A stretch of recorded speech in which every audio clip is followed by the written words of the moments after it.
Right, what is up? Welcome to another episode of the Growroom Diaries. This episode, we are very lucky to be joined by Simpa of the Simpa Life. A massive thank you for your time this evening, mate. And sitting down for a chat on a very, very hot Wednesday evening. So do you want to introduce yourself, let everyone know where to find you? And we'll sort of roll from there, I think.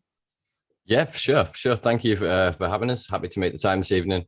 I'm glad we're recording this a bit later on in the day. It's been bloody warm the past few days. I mean, I've been recording my own podcast and the heat has just been something else.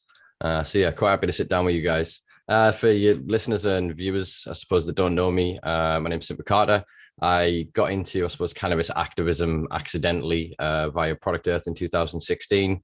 Sort of publicly spoke at the last day of the seminar, kind of found my voice within this and was kind of greeted by a lot of people that really wanted to encourage me to pursue this further. From that, I established Durham City Cannabis Club up in Durham City, up in the Northeast. We did many successful sort of public events, protestables in the style of Vivian Peak and the Hempfest protests in Seattle, Washington.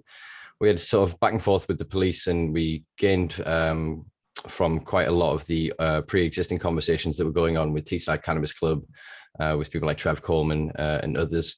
So we were able to host some pretty successful public events where people were able to come and buy weed, trade weed. We had clones for sale at a couple of events. We had some private ticketed events as well that were quite successful. And then kind of along that journey, I've become a writer. I've become more of an agitator, started doing live streams, and just generally sort of trying to educate myself and others on more of the nuance of the law, of the changes in regulation, the history, the culture, the potential future, and the benefits and applications of cannabis in general, as well as, I suppose, other psychedelics and entheogenic compounds. That's quite an intro, man. Way to jump in there and be like, pow, I've done this, that, and the other. I got the t-shirt, and your mum was there as well. Like, that's impressive. I mean, let alone starting Durham Cannabis Club. Like, we kind of know that area is almost lenient with the policing. So is there anything you wouldn't mind kind of going into detail about with how that kind of progressed? And yeah. I've heard somebody say that they can grow 3 plants and they'd be looked away from. Well, yeah, Durham's a very interesting one. It led from 2015, the decision of our police crime commissioner, the elected police officials who were kind of created as a body for the public to have a way to create discourse with the police. So then it was decided that the police crime commissioner and the chief constable, who is the top cop who rises through the ranks, they could effectively set drug policy in each of the 43 police constabularies in England and Wales. And our PCC, Ron Hogg, at the time with Mike Barton, our chief constable, decided to take a much more lenient approach towards cannabis. This then resulted in some quite outlandish myths and rumors about the golden land up north where you can grow for free and it's all hunky-dory. Like I said, we did benefit from a window of time for a few years where the police were almost nervous to deal with low-level possession or even low-level cultivation because they were told that there was a risk of them being reprimanded by their higher-ups. If they took a possession charge for somebody for, say, an eighth of weed, the desk sergeant would basically throw that person out, and the officer could then be reported and reprimanded. They created this weird feedback system where the officers were quite intimidated. This then led to Teesside Cannabis Club, with the help of Trev Coleman and a few others, sort of creating a discretion with the police, and they put on a few sort of big scale events, and they started building around the same time that we at Durham did. Obviously, we benefited from the existence of the UK CSC as well, and the pre-existing sort of model and sort of expectation of authority of what it was that we were trying to build. But basically what happened was it became deprioritization, which was an official policy, which is as close to decriminalization as they could get. In decriminalization, there's de jure and de facto. De jure is by law and de facto is by policy. So basically the police had changed their policy, meaning that they didn't want to target low levels. What this then did, though, is create a kind of like I say, a gold rush to the north, where some quite large operations moved to the north to fill supply. Obviously, you can cultivate up here and rent up here quite cheaply. And then once you export to other markets, it becomes quite a bit more expensive. This then led to the police getting a bit more abrasive and a bit more aggressive. I'll hold my hand up and probably admit that we had something to do with that in our public events. The last one that we held, when we had about 400 people in the city centre, we had cars abandoned where people had just kind of rushed to this massive event because we developed this kind of leniency with the police. So it was a real interesting sort of time. But now we're in an era where, unfortunately, our police crime commissioner tragically died. He had a real sort of a long-term illness, but that was made aware to the public over quite a short-term period, and his decline was quite rapid. Mike Barton, our chief constable, then resigned. We were left in lieu because of the suspension of the elections because of COVID. And it's just meant that they've ramped up raids, they've ramped up targeting. Possession is still typically not dealt with in Durham because it's they've got a checkpoint scheme that they started in 2016, I think it was, which meant that low-level crimes, including things like burglary and that, you could go through a deferred system rather than going into the courts as a way to kind of cheapen it for everybody. Sounds like a different world. Yeah, man, that was quite mind-blowing listening to that. That really was. I think the first time we heard about it was talking to Chiba Beans on one of these podcasts. And we were sort of blown away just by, I mean, very basic information, but that sounds quite mental and like... It was. I don't expect to hear that, you know, in this country, the amount of what you've obviously done there and the amount of leeway that you seem to have gotten, the progress that you seem to have made in a small area of the country is quite mental, man. For a little while, it's kind of like I said, it's gone backwards because the relationships we've built. I sat in meetings with PCCs and the CCs, and I developed a good rapport with my local officers. I actually stood up in a community meeting in a working man's club around the corner here and was identified by one of the officers and put forward to a community championship scheme, and they paid me alongside with their officers to go on a coaching course where they were basically taught how to deal better with community engagement. And I sat with them for 5 or 6 weeks and just told them the truth about drugs. I showed them documentaries I'd been in and shit. I self-incriminated up to the eyeballs as a way of kind of getting them to understand that we're not just druggies, we're not wrong-uns, we're not all the worst elements that they've ever seen. I mean, we had, as I say, for a while there, a golden era. I sat in a room with my chief constable and he quietly basically said to me that what you do in private is a lot harder for us to police. When you openly protest and put hundreds of you in the middle of a park on council grounds, we have to attend. So he very quietly sort of in this meeting told me what to do. I then managed to find a local hotel that gave us their 5 acres of grounds. They're a really wonderful wedding venue, actually, 3-star wedding venue. And they give us the whole grounds for a 420 event. And we, again, openly sold at stalls. We had the seminar area set up inside where we had former cops, professors, doctors, talking about sort of the benefits and the history, like I said, of prohibition and cannabis.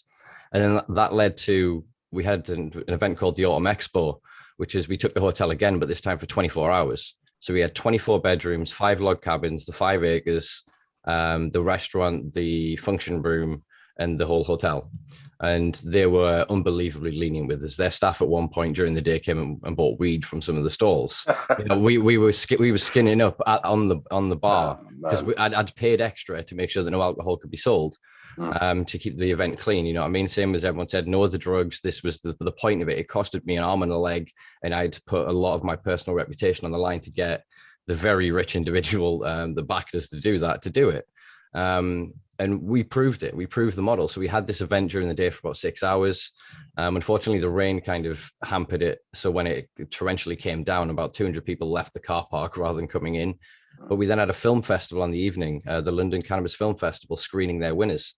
And we had a popcorn machine where we did infused sauces. So we served medicated popcorn and set up like the smoke alarms in there. And they were a great laugh with us. And they were so acclimatized that by the next day, they were letting in normal punters. And some of our crew was still rolling joints on the bar, and the staff were walking past and they hadn't even clocked it. It was just such a nature. Wild. Right. Yeah. It's an alien world. I mean, you've blown my mind a little bit with that sort of event. I mean, the medicated popcorn, but I mean, it sounds silly, but this is concentrates we're talking about. And obviously the old Bill must have had an idea of what was going on in the staff. And I mean, yeah, from our little corner of the world where we sort of have our perspective, that's pretty mind-blowing stuff, and fair play to you for doing it and having the bottle to sit down with these people and put yourself out there to do it, you know. Massive respect to you for it, because I've always said, you know, with these, what that police constable said with the activism side of it, it's a real tricky line to, I've been almost, the word is not against, but when you said these mass gatherings in the park, people are turning over cars, throwing shit at old Bill, and you know what I mean, not shit, but I mean like the police fans and that. It just gives us all a bad name. So I've kept it at arm's length almost. We do our bit with the forum. We give a lot of seeds out, a lot of lights out. We try and overgrow the world in that way. But the activism side. But what you've just described there is the ideal. I mean, it's the way to do it. Sit down as adults with people and have a human conversation about. Yeah, I mean, I'm not going to lie. I scared the shit out of him. I had a good 40 minutes with him, and he literally sort of toward the end of it was just like, because I just basically went, you've given me this meeting, you have to listen to me. You've told me exactly when you're going to kick me out that door. This. I know this is the only time you're going to talk to me because what I'm going to tell you. And I basically went, this is me. This is who I am and what I'm motivated for. This is the future. Here's the science and the evidence to back that. Yeah. Either get with us or get the hell out of the way. Evidently retired a few months later. I'm not sure if that's correlatory or not. But yeah, it's an interesting. The very last thing he said to me is walked out the door. He went, you know what's Simpa? There's only one crime in this country: getting caught. To hear that from the highest senior cop, and it was again the way that he spoke to me, and the way that I'd say things, and he kind of got, so what? Why are you doing that? What is this? And what he was challenging me was to get me to say that, oh, what if we did this? And he would kind of grazing nod. Do you know what I mean? He was really receptive for somebody in the seniority of his position. But Durham went from being a very hard place, like I mean a very hard place on drugs policy. Mike Barton, that chief constable who had that change of heart, was one of the hardest chief constables in the country. I had mates that literally, we couldn't walk down the street with them because the cops would see him and go, turn over all the pockets. And it wasn't even cannabis cautions at that point. It was just, you just lose your weed. Yeah. You know what I mean? I'll take a name, but not even a full name, fake name will do. They're not even checking on you. They're just doing enough to take it off you. Yeah. And they created that climate of fear. And then, that change came from Ron Hogg, from the late Ron Hogg, and from his progressive ideas, not just about cannabis policy, but about all drug policy, about assisted heroin therapy, about dealing with sex workers and prostitution and brothels. You know, they were really starting to understand that maybe the enforcement of their laws are actually what are causing the perceived consequences. Yeah, I mean, I was having this conversation with someone the other day, actually, who's come down to where I am in the world from Scotland, and he was talking not about, because I can't be transparent about what I do, but he was talking about a very similar thing about knife crime in Scotland and the way that it is now down south in London and places like that. But he was saying, you know, instead of hitting people hard, like you said, Durham was a very hard place for people that smoked, grew, whatever. Instead of hitting them hard, try work with them, try talk to them. It sounds like, you know, that's definitely the way that I think things get better and things work. It's when two people sit down or two communities sit down and they discuss it properly. Have as I said, an adult conversation with the pros, cons, what can be, what can't be, what might be, instead of just shouting at each other from across a fence. And, you know, it really changed the knife crime in Scotland. It was going back when it was at my age, so maybe 20 years ago when it's happened. But the point was they weren't just hitting these people and making them sort of look at the police in a certain way and look at the authorities in a certain way. Now people, we just said that, actually give me a new respect almost for this police officer. And it's, obviously, may rest in peace. But the fact that he was willing to sit down and have a conversation, because they are normal people. That's what I mean. That's what the divide does, especially with authority, especially with people that are involved in what we do on the forum. It creates a divide because you just look at them as a person there with a uniform on that's looking to ruin your day if they come through your door. It's not always they're just normal people. So yeah, it sounds like a real progressive way of doing things. Yeah, there are quite a few sort of people in the UK that have followed similar routes and tried to take a similar approach. It's difficult to find. I guess it's the combination of the right timing, it's the right environment, and it's finding definitely the right individual. I've met some unbelievable cops in this. I just I'll talk to them and I'll look at them and go, why? I can't picture how you ended up in this position unless you are so, and I don't mean this offensively to anybody sort of listening, so deluded in the sense that you truly believe that the system is that well established and you can support it and prop it up. It doesn't make sense, because we did a march through Cardiff for the Global Cannabis March that takes place on the first Saturday of every May, and we had about 700-800 of us, and I was given bullhorn duties.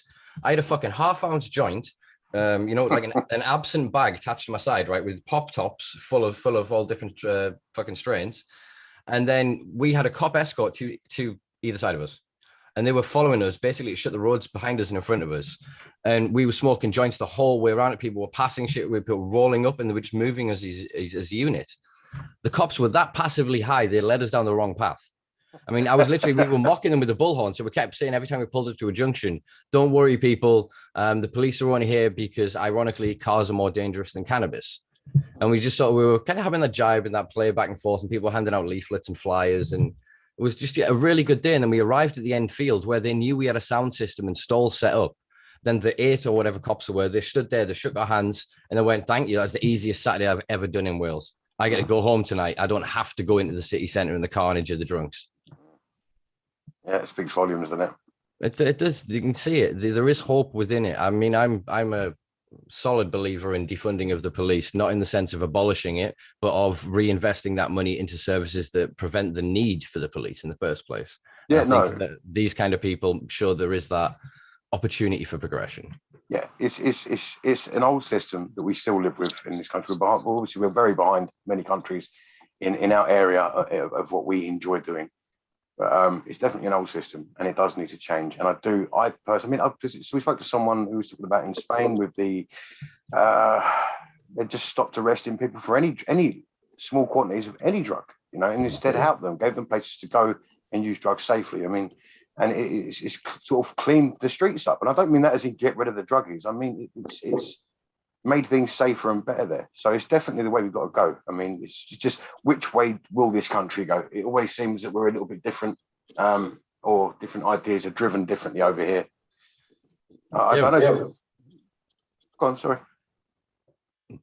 Sorry, was that me or GMO? I was going to say, she was going to say then. I was going to say that. I mean, it's something needs to fucking change in this country. Scotland has the highest intravenous drug death of people in the world. I mean, we lost 1,200 people to intravenous overdoses alone last year. 1,200. I can't pull the number out of my head. Sorry, but it's fucking proportionally incredibly high.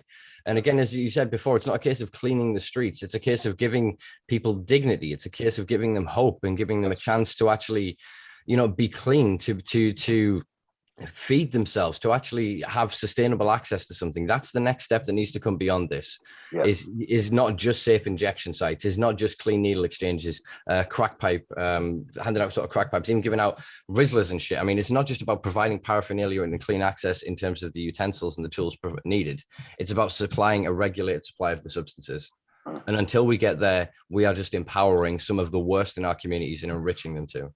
There we go. That is a big message we push with the forum. Grow your own, so you're not buying there. Money's not going into certain people's pockets 24/7. And that I mean, we're talking much as far as I saying the word drugs, but as far as substances go, what we do on the forum is a very low one down the list as far as what the police would put in their class system. But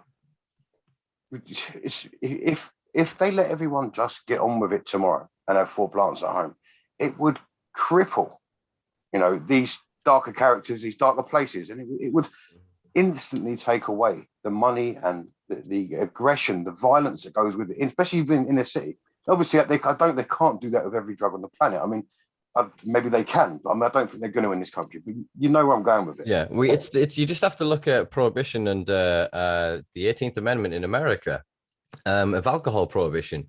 The ultra violence, the government then poisoning supplies and shit, tainting supplies, which led to poisonings and shit. The infrastructure that they built up to try to prevent people from accessing this based on an overreaction and moralizing or false moralizing. And then as soon as the war is over, as soon as they repeal this, look at how fast the violence dropped off. Look at now what happens. Budweiser isn't going to war with Carling. You know what I mean? They compete in advertising and marketing. They go, who's going to sponsor this event? That's how they work it out. And that's what the new future of this is starting to look like. It's business deals. It's the boardroom that is going to solve this ultimately. And I am against the corporatization of drug markets, but I recognize that ultimately we have to allow there to be Starbucks of cannabis and whatever else to allow the micros to exist. Yeah. Because the scale and volume couldn't be met by just one. It has to be this full spectrum approach of access. And that's true for every substance, not every heroin. In fact, the vast majority even, and this is going to sound problematic to people who have their preconceptions. But according to the global studies from the Global Drug Survey 2019, still the majority, even of heroin addicts, do not have a dependency. Heroin users do not have a dependency. Yet the image that we have when we think of someone that has taken heroin is somebody scruffy, homeless, the hair's overgrown, begging in the street or passing out on a bench sort of thing. That represents such a marginal amount of that as a community. Until we can shine a light and represent that in the same way what's happening with cannabis now, air quotes, medical cannabis is having its golden era. If you can go and get your magic piece of paper, you can step out into that light and walk around with your vaporizer and feel safe. While millions more of us are prosecuted, while the very people who made them well enough for them to establish an industry to sell back to those patients are then being criminalized. It is because of the dealers, it is because of the growers, the forums, the companies that have supplied the equipment and helped with expertise to allow these collectives and these cooperatives to exist that have provided cannabis as medicine to people for decades, long before this was a twinkling in the eye of Tilray or Aurora. Yeah. I couldn't agree more there.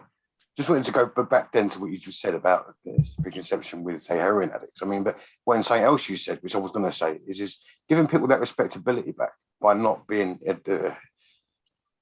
not making them look like that. I don't like saying words, but the preconception, like you said, of that, but by giving people like they have done in Spain, they're not in having to go to these darker, dirtier places to do things. And, and that's what's happening. Like with cannabis industry now. I mean, people can honestly, even in countries where it is, not it's not legal yet or whatever, can still go out and be well out there, open, that they can do well for themselves by doing so. They can help people, so it would be good to see that. I don't know where it's, the misconceptions, it's hard, but with other substances and just a general way of thinking. But with this country, I don't know. I just think we're so far from it. Even with the cannabis side of it, I still think you were going to get hit at some point with, I don't know. But I think those of us that wish to be free and liberal with this, to plant our own seed, to tend to our own plants, to make our own oils, our own extracts, to take autonomy of our health and to regulate our own endocannabinoid system, we are always going to be enemies of what I term the medical cannabis industrial complex. Because the scale and scope of investment and patent protection that they've created now is astronomical. GW had a patent on cannabinoids causing apoptosis in cancer cells since 2010. You know what I mean? Yet we're still at this point with Macmillan begging every 5 minutes on TV while their executives are walking away with a couple of $100,000 every year. We live in such a warped system, and we're actually, ironically, we're leading the world with drugs, as we always have. But it's the consumer that is getting shafted here. I mean, look at it. Since the first opium wars, when we introduced opium to India and hash to China in a backdoor way to each other to create reciprocal trades, we ended up being the world's drug dealer hundreds of years ago, and it's never really gone away. In the past decade, we have been the world's biggest exporter of medical heroin, of medical cocaine, of medical cannabis. You know what I mean? We move this shit. And now all of these companies that are registering on the London Stock Exchange, these medical cannabis companies, we're becoming a hub for this dirty cash. They are now, it's racketeering. They have gone, we accept now that this has all these therapeutic values, but the stuff you grow at home is dangerous. It's skunk. It's going to cause psychosis. It's addictive. It's going to kill you. You're going to rob your grand, jump off buildings. But our stuff, come buy our stuff. It's a fucking bullshit, mate. It really is. Honestly, it's like you're singing from what I normally shout about with the treatments and the things that this magical plant can do. Not just that, just growing this plant has got its benefits. It's stable. Without growing, I always say if I had no need for the end product, I would still grow. It keeps my brain stable. But when they're not going to, this is the problem. So I'll just come out where it is, get to this point a bit earlier than what I thought we would. But the legality in this country, where it going legal, as in, say, people just growing their own. Hopefully one day it's the same. But are they ever going to let us do that now when there is so much money to be made from medical cannabis, like you say? And I mean, it's been the same with the cancer stuff for many years. £10 a pill or £100 a pill, that they're selling these pills for. I mean, you can grow the stuff at home to help yourself. And you can, are they ever going to let us do that now with the money they're seeing being made in other countries? That's my biggest worry for us. Well, this is the thing of it, is we live as victims of a false sense of permanence. We all think that we're at the pinnacle of history and culture and society. And ironically, that though we're also frozen in it and then nothing ever changes. Yet look at how much has already changed. But ultimately, you speak of the idea of will they let us? They're never going to let us, but will we take it? That's more the question. And if you look at the work of people like Outlaw, Seed Our Future, the various brave individuals for the past 2 decades or so that have stood up in court and tried to defend themselves, that have tried to challenge the charges, challenge the legislation. There are now people that have put together various cases for defense in court that seem to be successful. I mean, Outlaw had 2 guys acquitted, not the cases dismissed, but acquitted because the prosecution service were unable to present evidence because there is no foundational evidence for the Misuse of Drugs Act. The big thing that everybody's missing here that I keep trying to remind people of is this isn't just cannabis. It nullifies the entirety of murder. Once that act is gone, the subsequent acts will have to fall. And that includes this medical cannabis bill. So once all drugs are there, it's against our human rights to create unlawful legislation, making it unlawful for us to do certain things with it, means that any legislation they build, we'd still be protected by human rights. Once we've got that precedent, they can't do shit. All you have to do is take it to court, take in the precedent, and the judge has to side with you because it's already been decided, especially if it's gone through a Crown Court decision, which is what they're trying to avoid, because we've proven that their laws are nullified. They can't prove possession of cannabis. They can't prove control of cannabis. They can't prove its foundational evidence for scheduling. They cannot prove their own charges. So what they're doing is they bully boy tactic you into going, we're going to get 14 years for cultivation unless you sign on this dotted line. Once you do that, they don't have to present shit. But if you contest every point and you ask for that evidence, they are incapable of submitting it. We have within sort of as a community of people, freedom of information requests from the Home Office, the Crown Prosecution Service, and every single police force in England and Wales saying they do not have or do not have access to the evidence for murder. They do not have this. There is a maxim in law that says that if the foundation of a law becomes void, the law itself becomes void. So the situation can't stand. So basically, it's just theoretically a matter of time before the judicial review or before some form of sort of parliamentary mechanism is going to be triggered by the people. I don't think we'll get to a referendum, but we'll get to enough where they have to change it and give us some form of it. They'll still put arbitrary caps on it, but I think they'll do enough to kind of go, fine, fuck it. If you want to grow it, just grow, get out of the way. See, I think that in some ways that may be happening to a certain extent. I always talk about, what me and GMO often talk about is what's morally right, what's morally legal in our own minds. So I'm at a point now after the years that I've been doing this that I've got no moral issues with what I do and the reasons that I do it. But I think maybe that over time they've outpriced it now for themselves. I mean, for the time and cost it would take to say, come and have a go at someone like me. Come on, take my door off, take me down the station. It costs, by the time all the red tape, the paperwork that's involved, it's thousands of pounds. 90% of the time, I mean, this is from my opinion, not saying to anyone out there should take this as a thing, you're going to get like a £70 fine and a slap on the wrist for a personal hobby grower. If some people are not going down the station. So I think maybe that's happening already just by the amount of people doing it. I mean, I've been in situations where I know it's been on top. I know they know.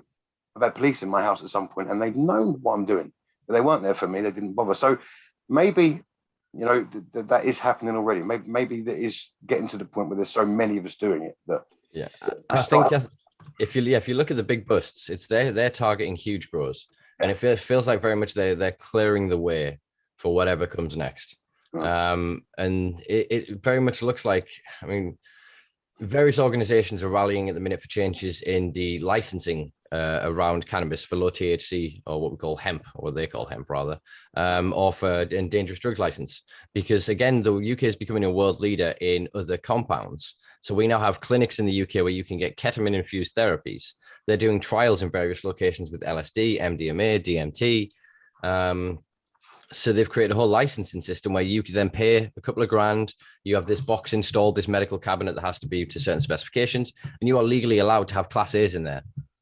And you're not going to get arrested. And it creates this two-tiered system in the same way that I'm assuming your race here, but you would have been left alone as a white guy. Whereas then a cop with a predisposition towards a racist inclinations might look at that situation and go, time to screw somebody over. or even just if that cop's having a good or a bad day, it shouldn't be down to that system to decide whether in that instance you are okay or not, because that still causes a certain installed sense of paranoia and fear. Every time I see a blue light, I literally like, what's in my pockets? What am I doing? Where am I? I've lived like that for 20 years. It's ridiculous. No, it's and you're right. It's the preconceptions, and it all goes back to what you said earlier and what I said about people being able to break down them divides between. No, not just the police. I'm not saying the police because I'm saying between any authority. You have to be able to sit down with all tiers and aspects of authority. I mean, right up to the top, and be able to sit down and have these conversations. And it is because you're right. I mean, after many years, we often say, you get used to the police siren or the ambulance going past, and you're up at the window, your arse flapping. But the point is we all still do that, and we shouldn't have to. It is madness. But I don't know. It's just this. I don't know. So I keep saying this country, but this country, I'd always expect to get done over anyway, no matter how far we progress. And with the commercialization and the legality side of things starting to change around the world, that's my biggest worry. I always say, even as they're not looking for hobby growers, they're not, and I will say that with confidence now. But the minute that they are making tax money and there are taxes and tariffs on legal cannabis produced in the UK to be given to a legal UK market, every single one of us, I think, is going to start being looked at as a cash cropper or dodging, the system. That's my biggest worry for personal growers. This is again to pull back to alcohol prohibition. They got Al Capone on tax evasion, not racketeering, not murder, not extortion, not any of the other things. And this is the conversation that as clubs we have had for years. And it's one of the main things that hampered Durham. We had a few opportunities to potentially get physical locations and run a brick and mortar club like they do in Spain. We had enough sort of suppliers between us. We had enough to set everything up. We had the startup cash. But then the issue became about how we actually deal with sales. How do you run a legitimate and illegitimate business at the same time without having two books? Then as soon as you do that, you start breaking dozens, and I mean dozens of other laws. Yeah. And even if you can defend that, it was just a bit of weed, well, they'll actually go, well, because of this, that's tax evasion, this is that, that's that. And the charges can really build to something serious. And you get looked at as a serious criminal when actually all you're trying to do is be legitimate and be decent. Yeah. We spoke of for a while, we just put 20% value added tax on it. So for every sale, we put on a different account somewhere else, 20% of everything that is ever sold that is an illegitimate product. Then when they come for us, the tax man comes for us, there you go. Here's the books. Here's what we've sold. Here's what you could have had if you'd actually fucking take the tax. Yeah. So it's a difficult situation for people, because then some of the Americans are looking at it a bit smarter. There is a slow push in New York for the idea of vendors, like street licenses. So basically anyone that would now deal would get a license to deal. So it would then become a misdemeanor. So if you were then dealing without a license, you'd have to pay a fine for not having a license. It wouldn't be about the cannabis sale or possession or anything like that. And I think that's more the world we're going to move towards, of restriction through legislation, through, everyone is still talking about plant numbers, and we're still missing something here. I think the best thing to look at would probably be a light cap, because it's not about how much illicit product you can put onto the market if the market is free. It's about how much environmental damage that you're causing. And that's one of the things that really bothered me previous when I've grown, is the sheer volume of electricity I have to go through, because you have to have the carbon filter, you have to have the extra fans to cool, everything costs extra to run it the way it does, because you can't just grow it freely outside. Yeah, it's such a frustration. And then when they come and look at the sophistication of a hobbyist who's then actually gone to try to limit the impact on the environment. So if they've gone to something like living soil, so they're going through 100 to 1,000 liters a year, they've actually been smart with what they're doing. They're then looked at as a sophisticated commercial operation, and they risk to charge them at a higher rate. Yeah. That's exactly it. It's always a bit of a joke of mine. Like, I'd kind of be offended if they didn't say I was capable. Like, hang on a minute. Like, you see what I do? Like, yeah. Even if I got caught with 2 plants, I'd be like, no, I'm definitely capable, man. Like, it's not what you want to say in court, though, is it? Yeah. But it's like you said, they do live in the soil, or even just cool equipment. And the minute you start going into high-end LED and things like that to try and save, I mean, I don't know if that is so much the case anymore. The equipment, like the old RDWC guys, would often get hit a lot harder because they had is all singing, all dancing setups. But I mean, you know, one thing I will say is we do see, I think, a lot more people buying into high-end gear now for that reason, saving electricity. And whether they're doing it to save a pound note, whether they're doing it to save the environment, I don't know. But I mean, back in the day, when these LEDs were first around, and you know, there was more efficient ways to grow, people just weren't doing it, because I think if you think your door's going to come off, you're going to lose £2,000 in lighting. But lighting's come down, and it seems that a lot of people, if it's come down in price, but it's still ridiculous money. But people are still, you know, people seem to be doing it. So it, you know, it's a lot of good signs to take from, I think, what is going on out there. But I just, I don't know where we're going to go, or if I would want to put my name. This is something else that comes up a lot, and it sounds silly, but would you want to put your name down on a list? Would you want to apply for a vendor? Because once you've done that, they then know what you're doing anyway. If they do change their law, new government comes in.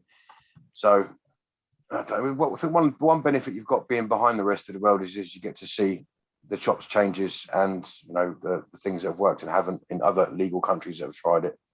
Yeah. So we can learn from that as for what we do for hobbyists, or I think it's a very difficult situation, because many years, probably 5+ years ago, an economist came out and went, so basically now data is the most valuable asset on the planet. It's not oil, it's not gold, it's not any physical material or any resource. It is data. And since then, everybody is weaponized data, because it's not just what we kind of think of it. If you look at what sort of Edward Snowden revealed, and you look at the complex programs that are created on the governmental level, then when you start looking in the private sector, fuck me running. So yeah, fearful for governmental changes, but it's more than what they can build from that, the profiles that they can build from that then find their way into police forces, that then find their way into councils, that then find their way into sort of public sector, that then form the infrastructure that's then built. And that's very cool. That feedback loop leads us straight towards the social credit score system that they're sort of establishing in China. And so again, it's the thing, if they're not going to give it to us, we're going to have to fucking fight for this. If these human rights acts are worth anything, if the UN is worth anything, if the legacy of the fucking wars of the last century and the wars that we're currently in now are worth anything, it's that all of these people suffered and died and the atrocities occurred for the basic idea that we should in some way be freer than we were yesterday. Yeah, we are not. We may not have chains on our wrists and our fucking ankles, but we're enslaved to the screens and the cameras around us. You know, they're making light lamp fucking street lights smart. You know, we've got the Internet of Things with toasters becoming smart. You know, I read a story not that long ago about a guy who was held ransom by a hacker to a digital chastity device. It's yeah, they ransomed him and he had to pay via Bitcoin. Honestly, I think it was a Vice article. And it just shows you that we're sleepwalking into this over digitalized system that it's going to then get to a point of smart meters in homes. How difficult would it for them to be to build an algorithm that basically plugs into your major energy producers to look for 12 rig systems, to look for changes in lighting patterns, for energy usage? That would very easily be done, and that can be done with the current metadata that's available now. So then when you start signing on to the addresses of these people and what they're doing, they'll never need to come and check how many plants you've got. They'll already know how much energy you're using. They'll be able to see it from your fucking phone camera. Yeah. Do you know what I mean? We're so fastly moving towards this technological totalitarianism that, this is kind of the fight. If we don't win the right to grow a plant, how the hell are we ever going to be free again? Or I say again, ever at all? Something that kind of dawned on me, I'm not sure, maybe a week ago, was no matter where you are in the West, you have to pay a tax on living. There's like the only places that you don't have to pay to live are, you know, the places that are being bombed to shit, basically. The places who have got it right have been demonized by the West for a long fucking time. So that's just my little 2 cents for that. Like, but the chains are on the tax. Well, there's a point I brought up with Cleo Lake when we were in a conversation on the Green Party. We did a live with them about drug law reform being the new colonialism. Because if you speak of the countries that you speak of, if you look at the countries that we've gone to war with for the past century, They have some amazing land races. They have a culture of historic and ceremonial drug use that we're now making into novel therapies and compounds and patented pills and products that we can make an ungodly amount of money on. It's just a repetition of the same goddamn things. So look at the Kingdom of Lethos, which inside South Africa, there's this little landlocked kingdom of Lethos. And they basically a few years ago went, let's create a domestic cannabis marketplace, figure this shit out and actually stimulate the economy. They started with, I think, 5 or 6 licenses to domestic producers. And then very quickly, the foreign experts came in. And then now I think they're all owned by some proxy of somewhere with like a Canopy, Tilray, Hexo, etc. And none of that product is domestic. It's all exported to Europe. So the co-opting these systems as they rise. So soon they won't have to bomb the shit out of them. They'll just buy their infrastructure. This is what China figured out. China aren't putting military bases everywhere. They're paying for roads. They're paying for bridges. They're paying for infrastructure. They're ingratiating themselves in. Yeah, that's the new soft propaganda. America went with Hollywood and all that shit and the big tough action hero. But more people than ever before are conscious in some way to a small form or another, whether it's about the environment, whether it's about climate change, whether it's about economics or wealth equality, homelessness, you know what I mean? And they see at least glimpses of the larger picture. And they can't satisfy us now with a large war and there's this great evil. They've tried that with the war on terror for 20 years. And that burnt out so fast that people are just don't care anymore. I'd rather die on a plane than stand in the queue for fucking 3 hours. Look at what's happening with COVID with this. The apathy sets in with whatever narrative is installed in the culture. And this is why I feel that they're co-opting cannabis, co-opting LSD, co-opting psilocybin in magic mushrooms. They're trying to take our cultures and our history from us, rewrite it and go, look, we discovered these things. And actually, if you take them in this way, they're useful. So long gone are the days of tune in, drop, what is it? I can't remember the Timothy Leary thing. Tune in, drop out, tune in. There's a 3 things saying, and it was basically take LSD and drop out of society. Then it went to a point of Silicon Valley, then now promoting the microdosing of LSD to improve economic efficiency of their workers. Do you know what I mean? They've co-opted the substances, they've co-opted the culture. They've stolen it from us in the same way that the British did as colonizers through the empire and stole the world and brought it back and went, we've invented tea. No, you stole that from China. We've invented this garment. No, you stole that from there. We found these in the desert. No, you stole that from Egypt. They're doing the same with drug culture and its benefits and its therapeutics while denying the people, the millions, the legacy of millions of people who brought this knowledge to bear today. They carried that torch in the darkness. They fought against the fucking lines of police. They were raided and went to jail for one plant. There are people that served life in America for like a fucking 8th and shit. You know what I mean? The way, the disparities of this system, yet there are still those suffering and there's still people today, like ourselves, living in fear of that blue light. Yet there are people on the cover of Forbes set to make billions from selling this plant. Like I said, it's racketeering, it's exploitation, it's a commercialization of a plant that isn't theirs. They demonized us, they destroyed us, they stigmatized us, they violated our rights, and they berated us day after day after day after day. Then all of a sudden, no, it's fine now. Yeah, there's a found note in it. You owe us. There's a movement in, sorry, I'm getting passionate there. In Illinois at the minute, there's a movement of, I can't remember, I think the acronym's ECSC, ex-cons for social justice. And they protested outside Cure Relief. They own 107 dispensaries in 23 states in America. And they're basically doing this thing and they're saying, we want reparations.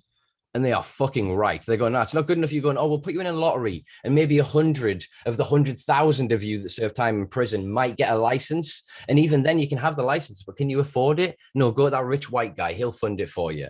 They're saying, no, fuck that. From every sale, from every fucking gram of weed that is sold in that state, a portion of it should be put aside for the people who lost time of their lives. You lose a year, here's a fucking 100 grand. You use fucking 10 years, here's $1 million.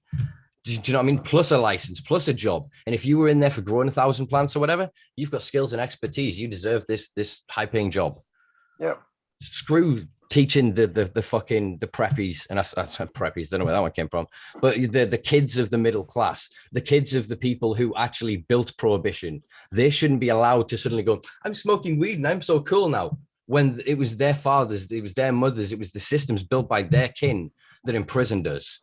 It is us that should be given that foot up first. And look at my 200-pound joint that's rolled in hash. Like, why is your hash on the outside, man? I'm smoking from 150 grand rig. I've held rigs. Some people do it. People love to do it to me. They'll put a fucking rig in my hand and then tell me the price.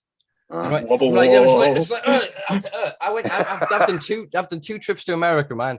And people like meet and we have chats and go, oh, I'll come introduce you to this guy, and yeah, someone will go, here, have a hit of this and smoke it, and just like delicately put the carb caps $4,000. I'm just like, why? I'd use a 20 quid rig at home, and even then I'm still gonna be pissed if I break it. Yeah. It's the money in that side of it frustrates me. It really frustrates me because, again, there were still in America, last time I checked, this was 2 years ago, so I don't know the statistics on it, there were 50 prisoners, non-violent, in serving life in America. Do you know what I mean? Still, that was 2 years. That was 2 years ago when there have been 14 legal states at that point. It's ridiculous. The equity, the logistical blockage that is occurring here. You can't just say that everything's fine now and not recompense it. But the problem is here that, look at the argument that's still being made for slavery in America. Look at the argument that's being made by the LGBTQ community. You know, look at the perfect example in this country of Alan Turing.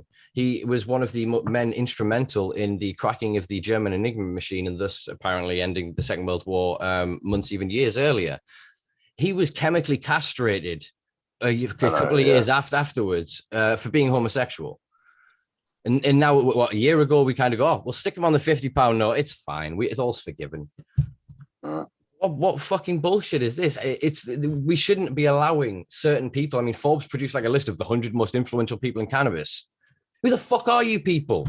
Yeah, like, seriously, with all respect, who are you? What have you done? Did you ever break the law once? Did you ever stand up for the right ideals? Did you ever do anything of any great value other than position yourself to get rich off this someday? But this is something that I shout about a lot. We do a Friday night hangout, and it ends up going through just about every topic on the sun, I think. But the commercialization and the social media age, and like you said, the word influencer. I think everyone that's got one plant in the cupboard that can take a decent picture suddenly becomes an influencer. And as you said, the pioneers, the people that are out there. I always go back. We're from a forum, so I always go back to forums. But I'm talking back 15 years ago. That's all there really was, as information out there, or people putting it out there. They were the pioneers. These were the people that are out there. I'm not comparing that to people that have done time in America and that, but I get what you're saying because it frustrates the shit out of me. You see people providing information that you know just by doing this for a while is absolute bullshit, or they're trying to make it glamorized. The glamorized side to this to cannabis now. I mean, got a sponsor and a nutrient company, so every issue is fixed by this nutrient. This is exactly it. The false information, but I mean, it's just a small problem. What I'm saying, I get what you're saying. It drives me bandy. I mean, it just seems that everybody is jumping on the bandwagon now. When the guys like people that we associate with on these forums have been trying to help people for years. You don't get. I don't want recognition. I mean, I really don't. I've got plants here. I don't want nothing. But you know what I'm saying? It's wrong. It's fucking wrong, man. And it's. Drives me mad. I can't. We've got the social media for the forum and that. I mean, someone else runs all that now. I can't look at it. I lose my shit within hours of being on there for that exact reason. Who are you? Who are you shouting about these cannabis colleges? No, go. There's a forum over there, or there's a Facebook group that's been around 15 years. All the information's in there for free. Don't pay for it. What are you doing? Paying to learn to grow. Paying to learn about this plant. Paying to learn what it does. There's people out there that have been telling you this for years. It's people buying into the illusion. It's the same reason that someone won't buy a plain white t-shirt. Try that again. It's the same reason that some people will buy a plain white t-shirt for $600 because it's got Kanye West's logo on the inside.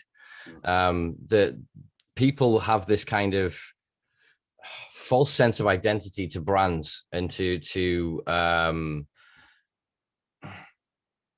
cultural icons and things. Do you know what I mean? So they have less of an identity, and it's easier to just kind of staple these things to themselves. So then going, okay, cannabis, I consume cannabis, I like it. Oh, cannabis is my thing.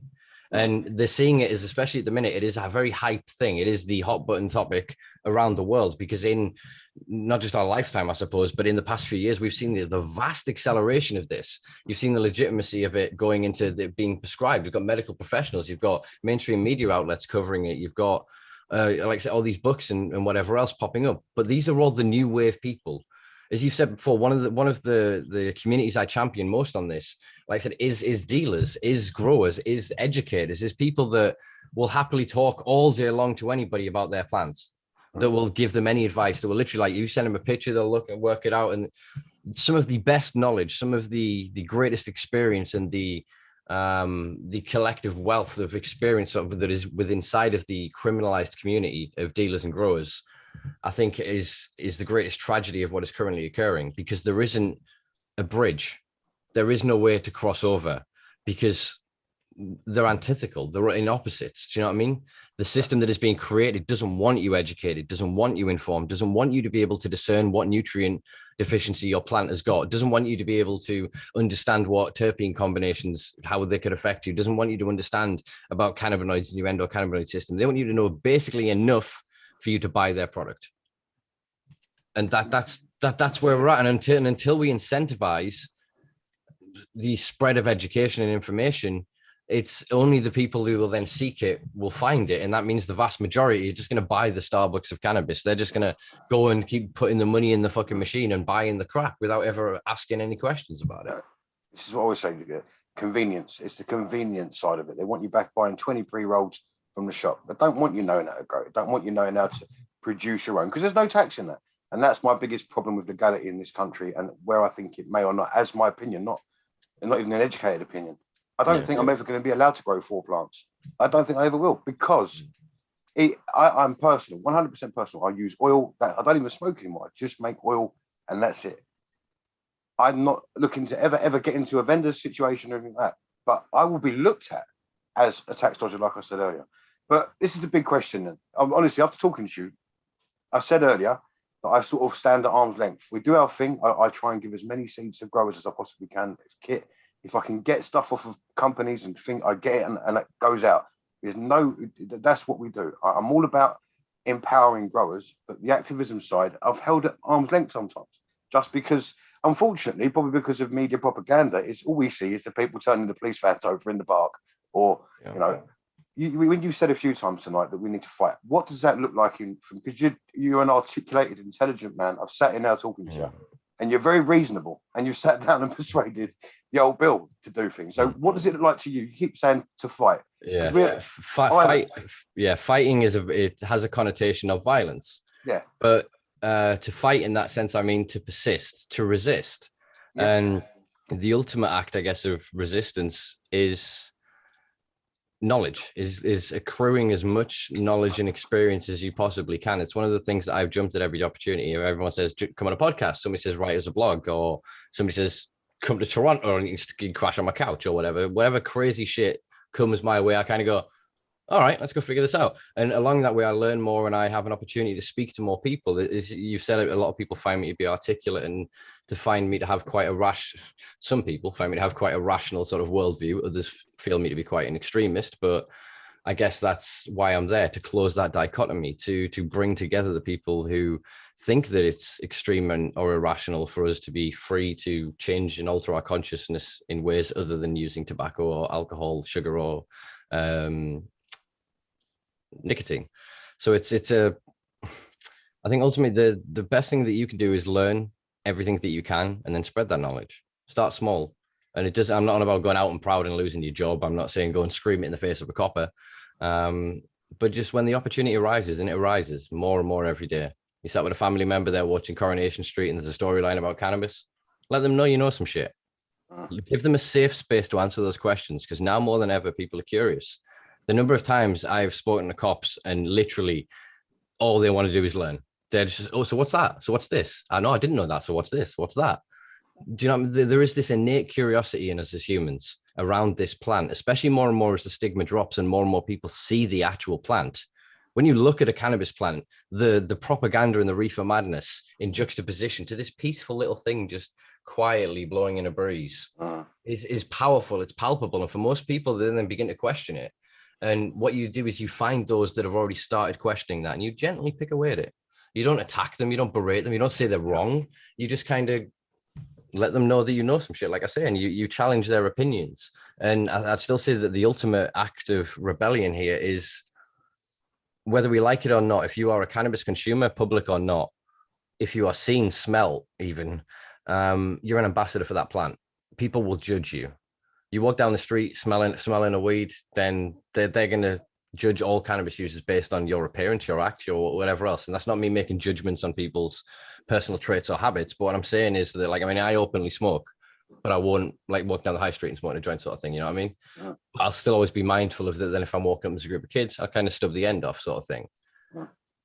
Do you know what I mean? It's Yeah, you're speaking my language, man. Then if you grow, you know what I mean, use carbon filters, whatever, just as to not annoy your neighbors. If you literally have a conversation with your neighbors and they're like, fucking weed, challenge them quietly. And if then, well, I don't like comes in with the windows or whatever, I'll smoke it out the other end. Or there's a hell of a lot of middle ground between cops taking your door off and you going to jail and you hiding. You know what I mean? And that is widening every day. And I am very blessed that I'm quite articulate. I'm obviously quite, I suppose, middle class, I guess, in a lot of ways. So I'm probably not, but I appear middle class anyway because of sort of my accent and everything else. You know what I mean? And like I said, I'm white, and so I can articulate this. I can do what I can do. But if I was in a different situation, the first time I opened my goddamn mouth, it would have been silenced. So I have a personal sense of kind of obligation that it's not that I have this egoic thing of I'm going to be the one that changes the world at all. It's the voices of thousands of millions that becomes the orchestra that finally lands on the deaf ears. You know what I mean? People will actually hear the goddamn message, and when they hear it, fuck me, they're going to feel stupid. Honestly, articulate is the word. You're saying what is in my head, and I try and get across normally when I'm far too battered on oil on a Friday night.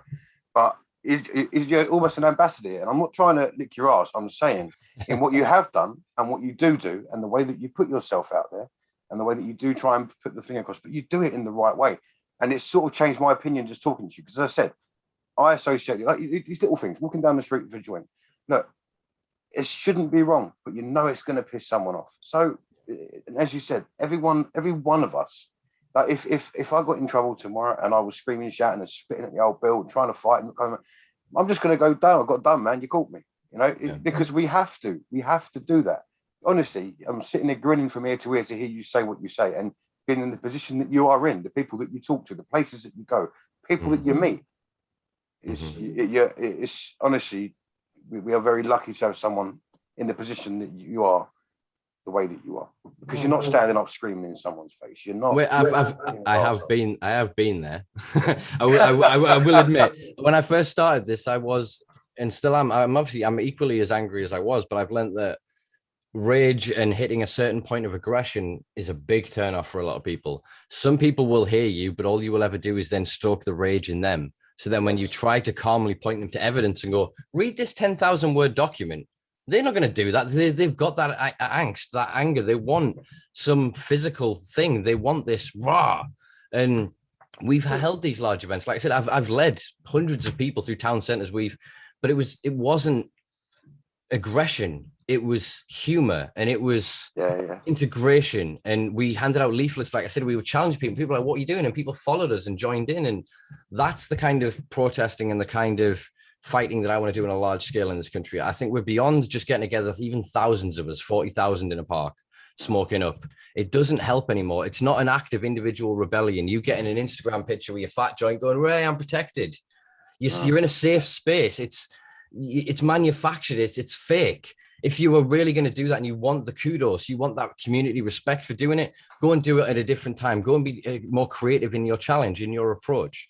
But if you actually really want to make a difference, go and have a quiet word in anybody's ear. And I mean anybody, because often the people who are shouting about this the most are the most misinformed.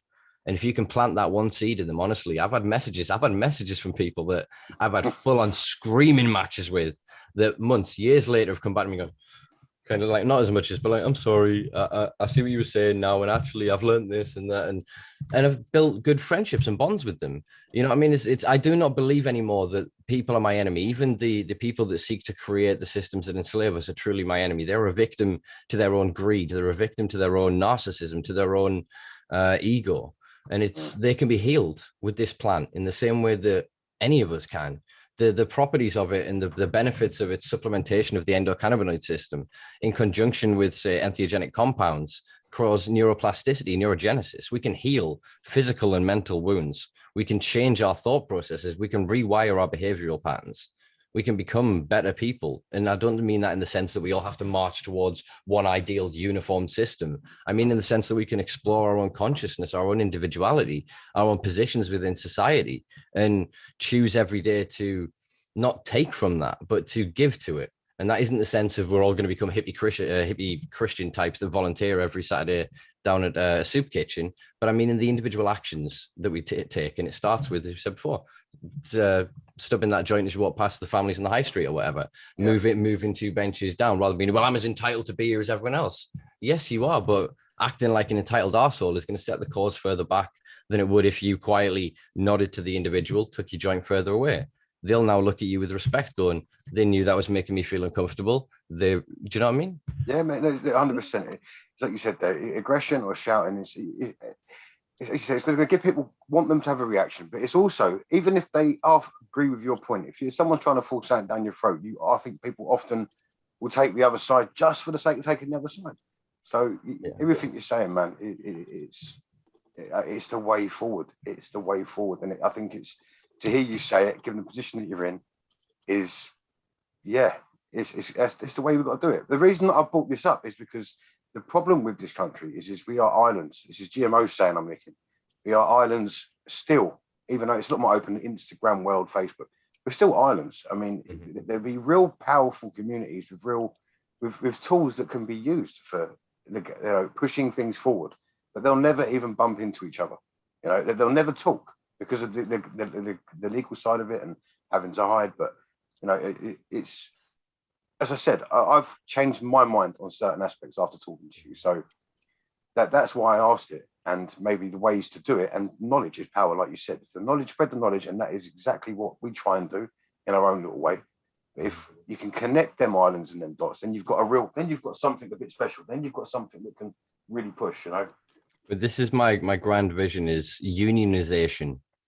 So all dealers, all growers, all consumers, all people that are advocates, that are enthusiasts, pay into a large union that represents their needs, that has its own legal defense fund, that has its own political arm, lobbying arm. That unless we do that, we're only ever going to be victims to the next incarnation of capitalism, which is new drugs. And you just have to look at the investments made by tobacco and alcohol. Look at the applications of drinking cannabis, so cannabinoid infused alcohols. So they're being brought into many of the markets over the next sort of few years. But basically, the reason they want to do that is they already own the infrastructure. So if then the way you want to consume cannabis is you have to go to a pub for it, you have to go to a club for it, then they're extracting cash from you the entirety of the process. They're trying to create a system of only their access and only on their terms. So it's controlled experience. So as people will know that vape, distillates or isolates, for example, compared to whole plants, that there's a very different effect. The nuance of the other cannabinoids, or even the chlorophyll, the lipids and other components change the effect of cannabis. And it is my deepest belief that the maximum therapeutic comes from full plant THC rich FECO. And I think that's why they're trying to move us away from true high THC products. I mean, there's now trying to put in caps in Washington, for example, 50% on isolates. So that shatters, waxes, crumbles would have to be under 50% cannabinoids. I didn't know that. So what's the other 50%? Like, how do you even do that? It's a concentrate, isn't it? Yeah, it's other constituent materials. Exactly. So this is the point that's being made. And the reasoning behind it is the same argument that was invented here. Skunk hysteria, as Tyler put it the other day, Tyler Green from I Smoke. That basically it causes psychosis. So that's the argument that they're making out there now. And it's being pushed. They already got the genetic trait marker for psychosis, and if cannabis is a trigger, like. But this is, again, it's what you were saying before about the dots not connected. I think I've quoted this a lot recently, the Upton Sinclair quote of, you cannot expect a man to understand something when his salary is based on him not understanding it. Yeah. So the people within these individual parts of the medical cannabis industrial complex, whether it be cultivation, research, extraction, whatever, they have to be so nuanced in their specialized knowledge that they can't know the overview, because if they did, they wouldn't be part of that system, because they know that it's not going to be that which delivers the maximum efficiency and efficacy to the individual. Having an intimate relationship with this plant is what's going to do that. And yeah, cannabis can precipitate psychotic type events in a very, very small amount of individuals. But the way to protect people isn't to try and eradicate this. I mean, look at peanuts. Thousands of people a year die from anaphylactic shock from peanut allergies.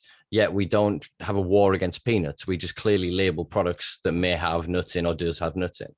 The same should be true of cannabis. Right on, man. Individual responsibility. Sorry.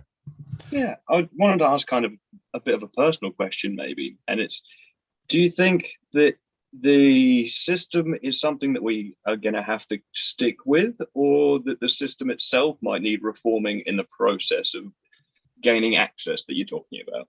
Do we mean the system as in the current cannabis industry or the larger political system? Yeah, I mean the larger political system. You seem like quite an enlightened person as well. Yeah. So I hear you using the words, but I don't feel like you would hold that as truth forevermore if you could. Right? No, it's in a, I work with, or I try to work within the apparatus that is presented to me. It is pointless working within a matrix that doesn't exist. Have to operate within the world that has been built around us.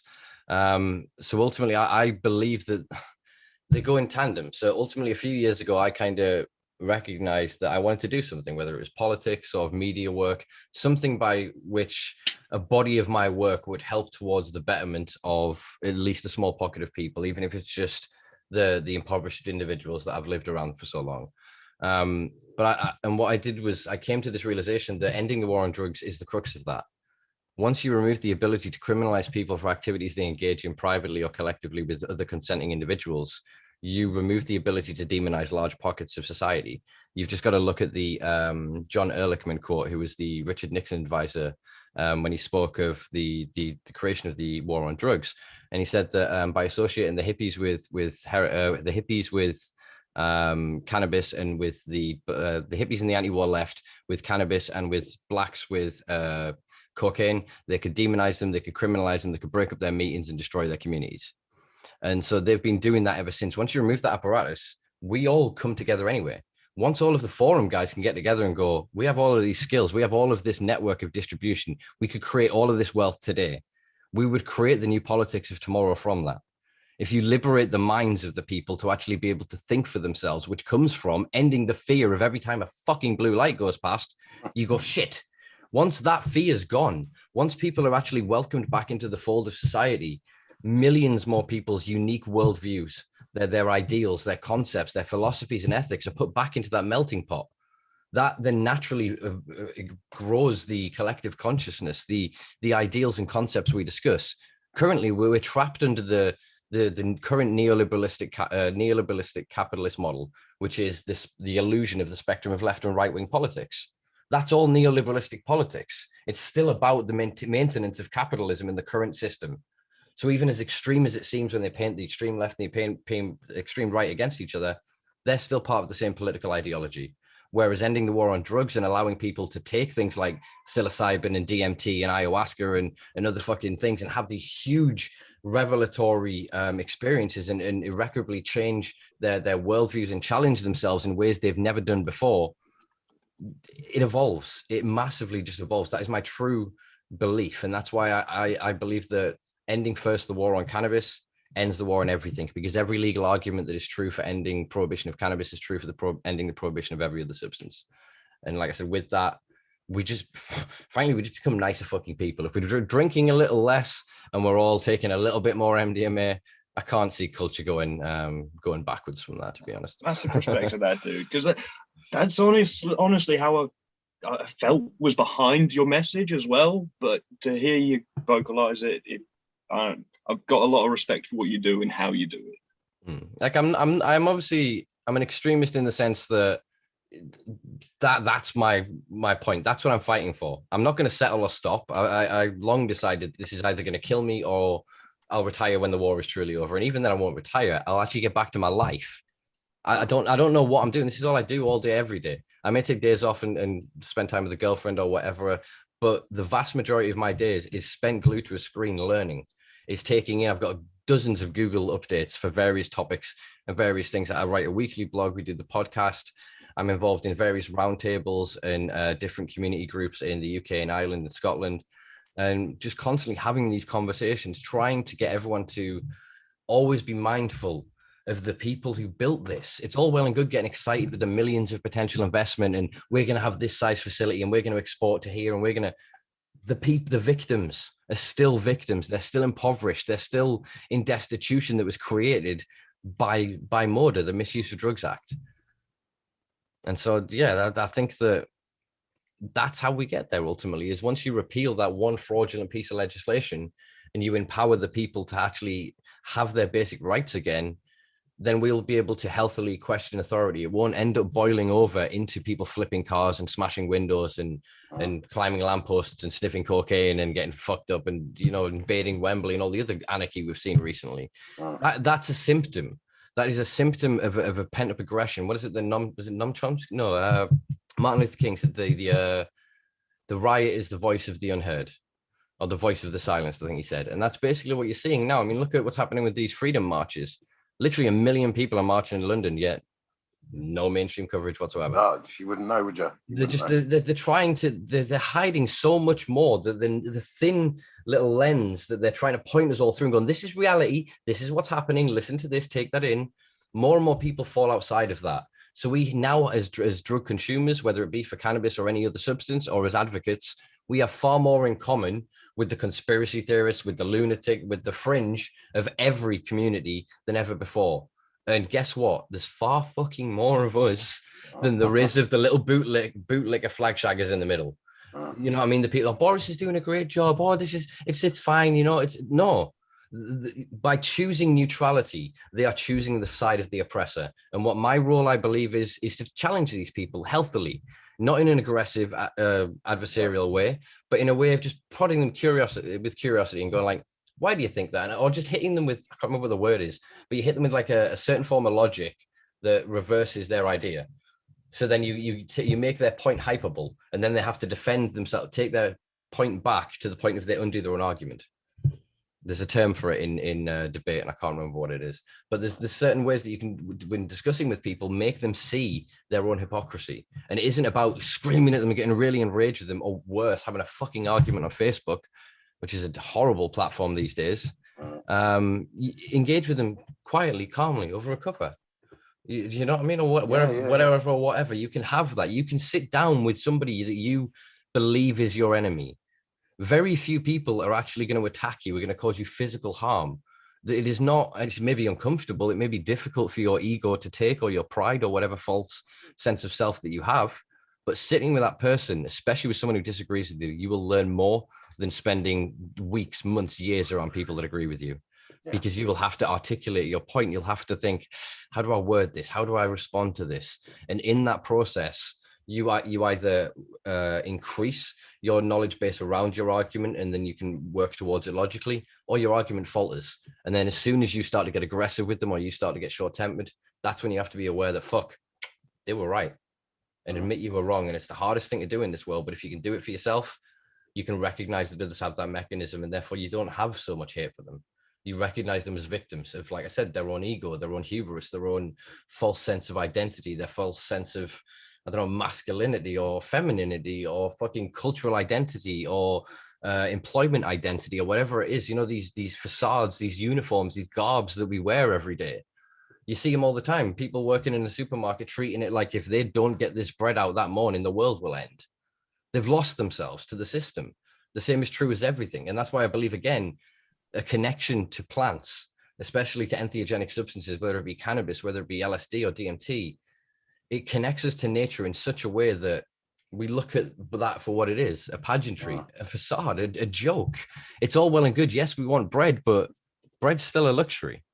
And ultimately, at the end of the day, when you look at, we're just animals, we're fancy animals, but look at all the things that we've created. Yeah, we still can't feed half the world. We're still deciding that, actually, what are you smoking? Which plant is that? Put him in prison. Is that causing you cancer? Yeah, it's fine. He's cool. That's funny, man, because I was thinking about taking a herb blend to work of like some mint and some lavender and shit. Then I was like, man, if I pull out a herb blend and start blasting in my vape, people are going to be like, what the shit? I may as well just take cannabis. Like, but it's ridiculous. I mean, we have a lot in common with the LGBTQ movement, which I think a lot of people are starting to recognize now. And that is that we have to be proud of our identity. We have to be able to own it, but we also then have to accept the breadth and width of our community. And so it can't just be, well, I'm a medical user, so therefore, if you don't have your legitimate piece of paper, you're a bad person. It's because of you that my medicine costs so much. Or then the other side of it, the dealers who would actively fight against any idea of legalization because it'll harm their bottom dollar. There is this full spectrum of consumer, of people, of advocate, of activist, of dealer, they have to be accepted in the conversation, or not accepted, recognized within the conversation. Because if you don't recognize them, we end up with these horrible blind spots, and then we end up building these policies and these new systems that are then just going to fail us. And then you build walls between these people, and that's where the hate and the anger comes in. I really like that what you just said there. I was sitting nodding away like a puppy. I really like that. Everyone has to be included. Every part and angle has to be considered. I never thought of that. It does. I mean, up here, we've got a massive problem. It's a problem, depending on your perception, but I would say it's a problem because of the hobbyists being put out of business effectively, to the point of, with foreign grower gangs. So to the point of, in one of my favorite grow shops in the north that I won't mention, they've got a sign on the counter because they have a load of nutrient bottles behind the counter in Lithuanian and Albanian that says, "Do not come behind the counter." It just shows the number, the volume. And I've sat there, I've spent time there. You know, it's the same with a lot of the hydro shops. They can be quite sociable and allow you to hang around. And watched them turn up in private plated vans, brand new vans, and just fill them. And then their boxes, as in their keys, drop in places 500 quid cheaper than anyone else. You know what I mean? And it's a standardized, grown with hate, not love, hate, kind of Stardog or something, some just generic thing. And everybody buys it up and everyone's loving it because, oh, it's so gassy, whatever else. And the people that have actually put the love, the craft, the time, that need that money to feed their kids, to pay their bills, to keep their lights on, are screwed. So even they need to be involved in this conversation so we can figure out how the fuck you got here, what you're actually doing with this, because the majority of it is people trafficking. That's the other side of this conversation that it was so rarely touched on, is Vietnamese, Chinese, Albanian, Lithuanian individuals of all nationalities. They're just some of the bigger ones that are coming through more consistently at the minute, being trafficked into the UK to run these crops. And in that time, locked up in a house for 18 months or 2 years, they actually learn skill sets that mean that they are quite employable. But in that time, they're not learning English. They're not learning socialization skills. They're being abused. They're being exploited. And then when the police are coming through the fucking door, they're getting treated like they are the big bad. And then they're getting exported back. It's this bullshit system. We are, so many people are being exploited and being damaged here. Those individuals, again, deserve an opportunity for employment, deserve an opportunity to pass on those skills. Yeah, that's valid, man. That's well valid. And I've never thought about it before, because at the end of the day, if it was already a decriminalized or legal market, these people would be in legitimate jobs putting money into the system anyway. This is what we're saying about over in the US. These people, you know, they should be looked after. These are people with the skill sets, you know. Yeah, so it should literally be, if any country is looking at this, they should go and get the prison records, find out anybody for cultivation or for anything, and any of these government pilots or anything like that. It should be these individuals, because like I said, what they're now looking at, some people got through the dragnet in America and a lot didn't. So as to whether you qualified for expungement, even then it depended on which region and area you're in. And even then it depended on whose hand you were shaking, because it didn't matter if you even had the skill set, because there were collectives of growers, and I'm not going to name anybody for risk of controversies, with certain cultivars and certain very, very popular cannabis strains, like I say, then split. Some went into private, and they ended up with clones of the same thing, and they're going to bat at each other, one from a legal market, one from the illegal market. And I think that that discrepancy and that breakdown and that cherry picking is going to mean that we're going to miss a great deal of the genetics, the lost genetics. I mean, I know people that have got shit in freezers, seeds in freezers and fridges and stuff, that from when they grew in the 90s. Yeah. You know, there are so many lost genetics, and like I said, nuanced skills of going, oh, well, actually, if you use cinnamon here, or if you do this, or if you do that, that can avoid these huge the problems that we're seeing on these huge scale cultivation sites. I mean, we're seeing that you can't grow cannabis past a certain point, because then you have to start introducing pesticides, fertilizers, etc., and it degrades the end result of the product.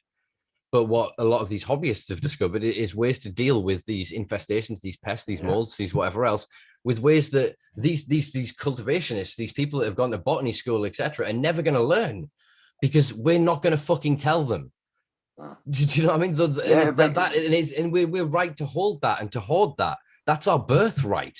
Do you know what I mean? I know second and third generation growers. You know what I mean? They were literally taught father to son. That shit needs respecting. That needs solidifying in law. And until that occurs, there is no end to the war. There is only a creation and perpetuation of Prohibition 2.0. So I applaud anybody and everybody that is doing anything in this space, be it public and out there, or be it quiet and private, because it's all towards that greater good. Water erodes because of the collection of the drops. Do you know what I mean? It's that's what we are here. There's not one of us is going to do this. And that's what has harmed activism in the UK over the years, is too many individuals feeling that they need to be put more on a pedestal than others, rather than the recognition that actually we all have particular skill sets and we can all have these conversations and challenge the status quo and chip away bit by bit at the monolith. But none of us are going to swing the haymaker. None of us are going to have the death throw, you know? No, this is what I was saying about the islands, and that's always been the way. It's islands and groups of people with these different skill sets, these different ideas, different information. And what you said there is going back to a point that's already been made, but the grower ingenuity, people that are growing in lofts and sheds when it is as hot as it is, the stupid things that we get over as these hobbyists, and, you know, as I know large scale, I mean, we deal with hobbyists through what we do with the farm, the issues that we get around on a daily basis. But as you say, we should hold on to that knowledge. But no, we shouldn't. If we could put down in an open forum, not as in about a forum like an online forum, I mean, all sit down, all across a table, and have that conversation. Then everyone has the chance to put it across. I think good things will happen. I often pitch the idea of at the end of racial apartheid in South Africa, they had a thing called the Truth and Reconciliation Committee, and it was basically they brought people together from all walks of life, all sides, to speak of their experiences, to speak of what has occurred, to speak of why they did what they did, to speak of their ideas, their goals, their hopes, and all of this other shit. And it really helped kickstart for a period of time, a healing within the culture. And it allowed for conversations to occur where people were then responsible for their actions. And I think the same needs to occur with this, rather than just suddenly allowing a very gentrified section of society to weaponize cannabis as an industry to then, let's just say, create effectively a legal racket against us. We need to all sit down and recognize what has occurred here. There are people who will die without their names ever being spoken, who have saved more than any of these pharmaceutical companies will. Yeah. Do you know what I mean? There are people who have passed down knowledge that have grown more plants than any of these large scale operations could ever hope to crop.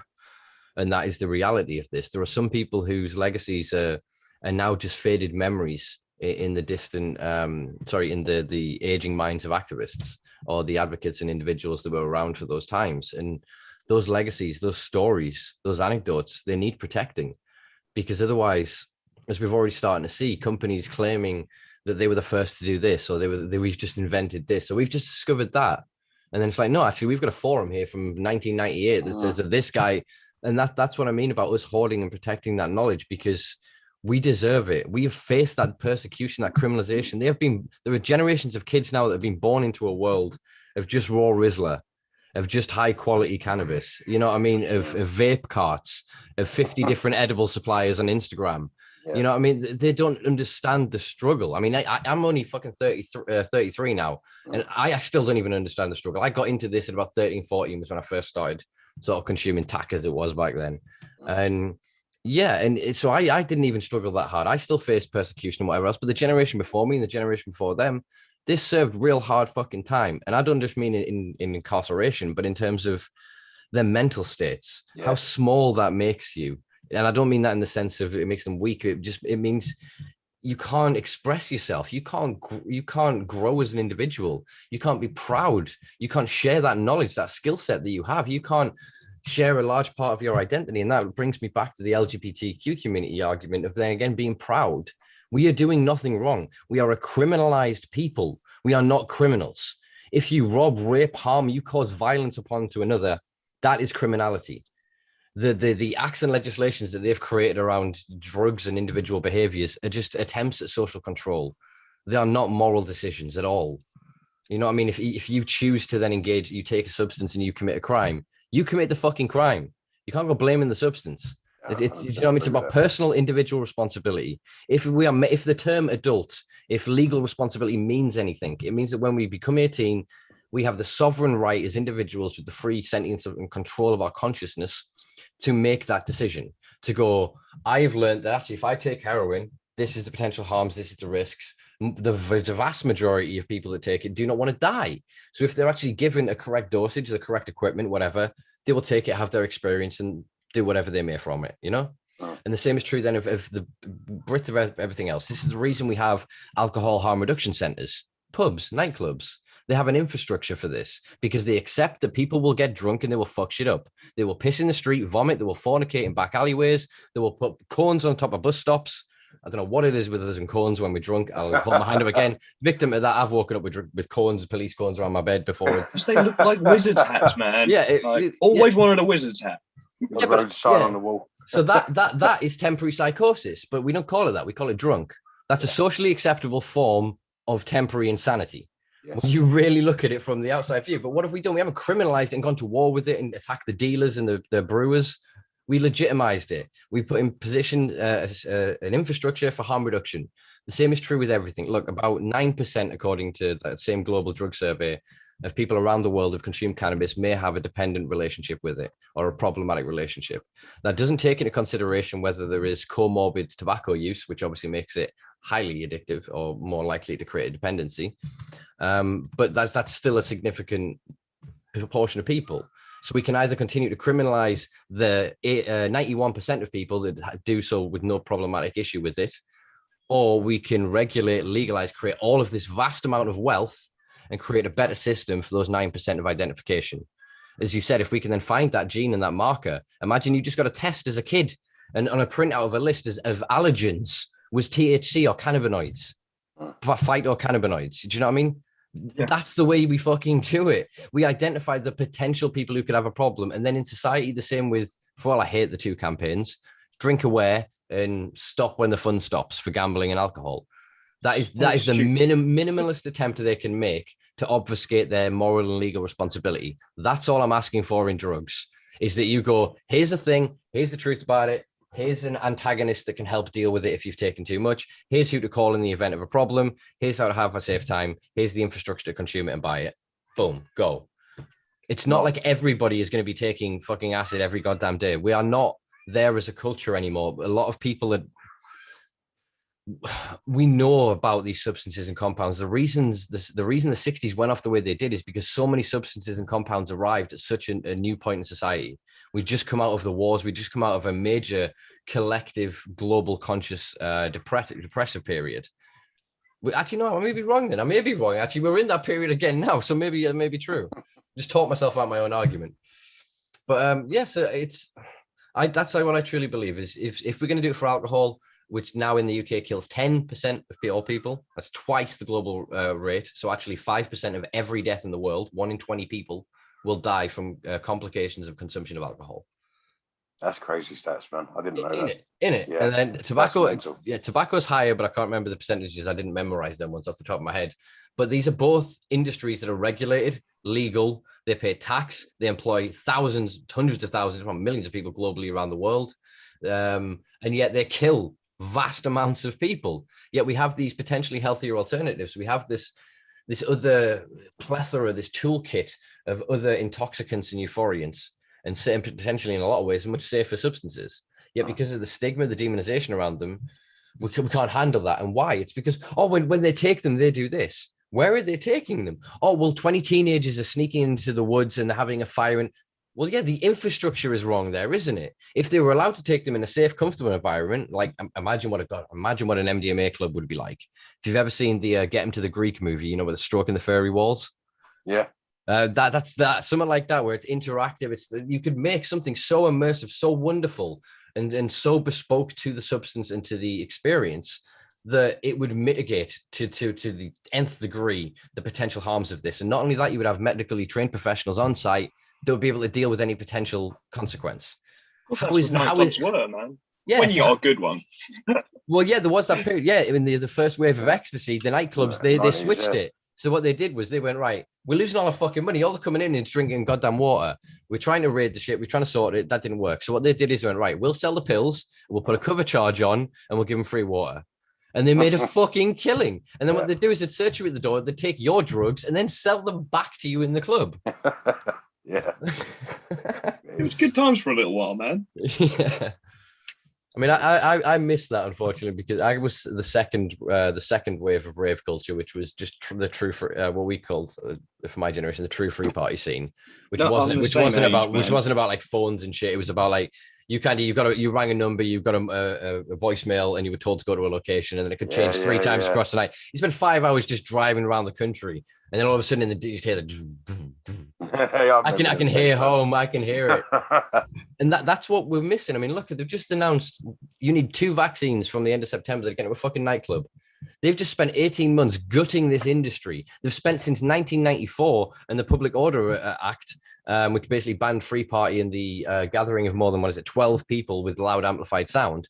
What was it? Profile. What does it say? That had particularly with repetitive beats, I think is what they put in there. And it was basically a caveat that meant that they could still have their garden parties with orchestral music, and it didn't count. So they then weren't party to the statute. But basically since then, they've been gutting, they're trying to gut the fucking industry.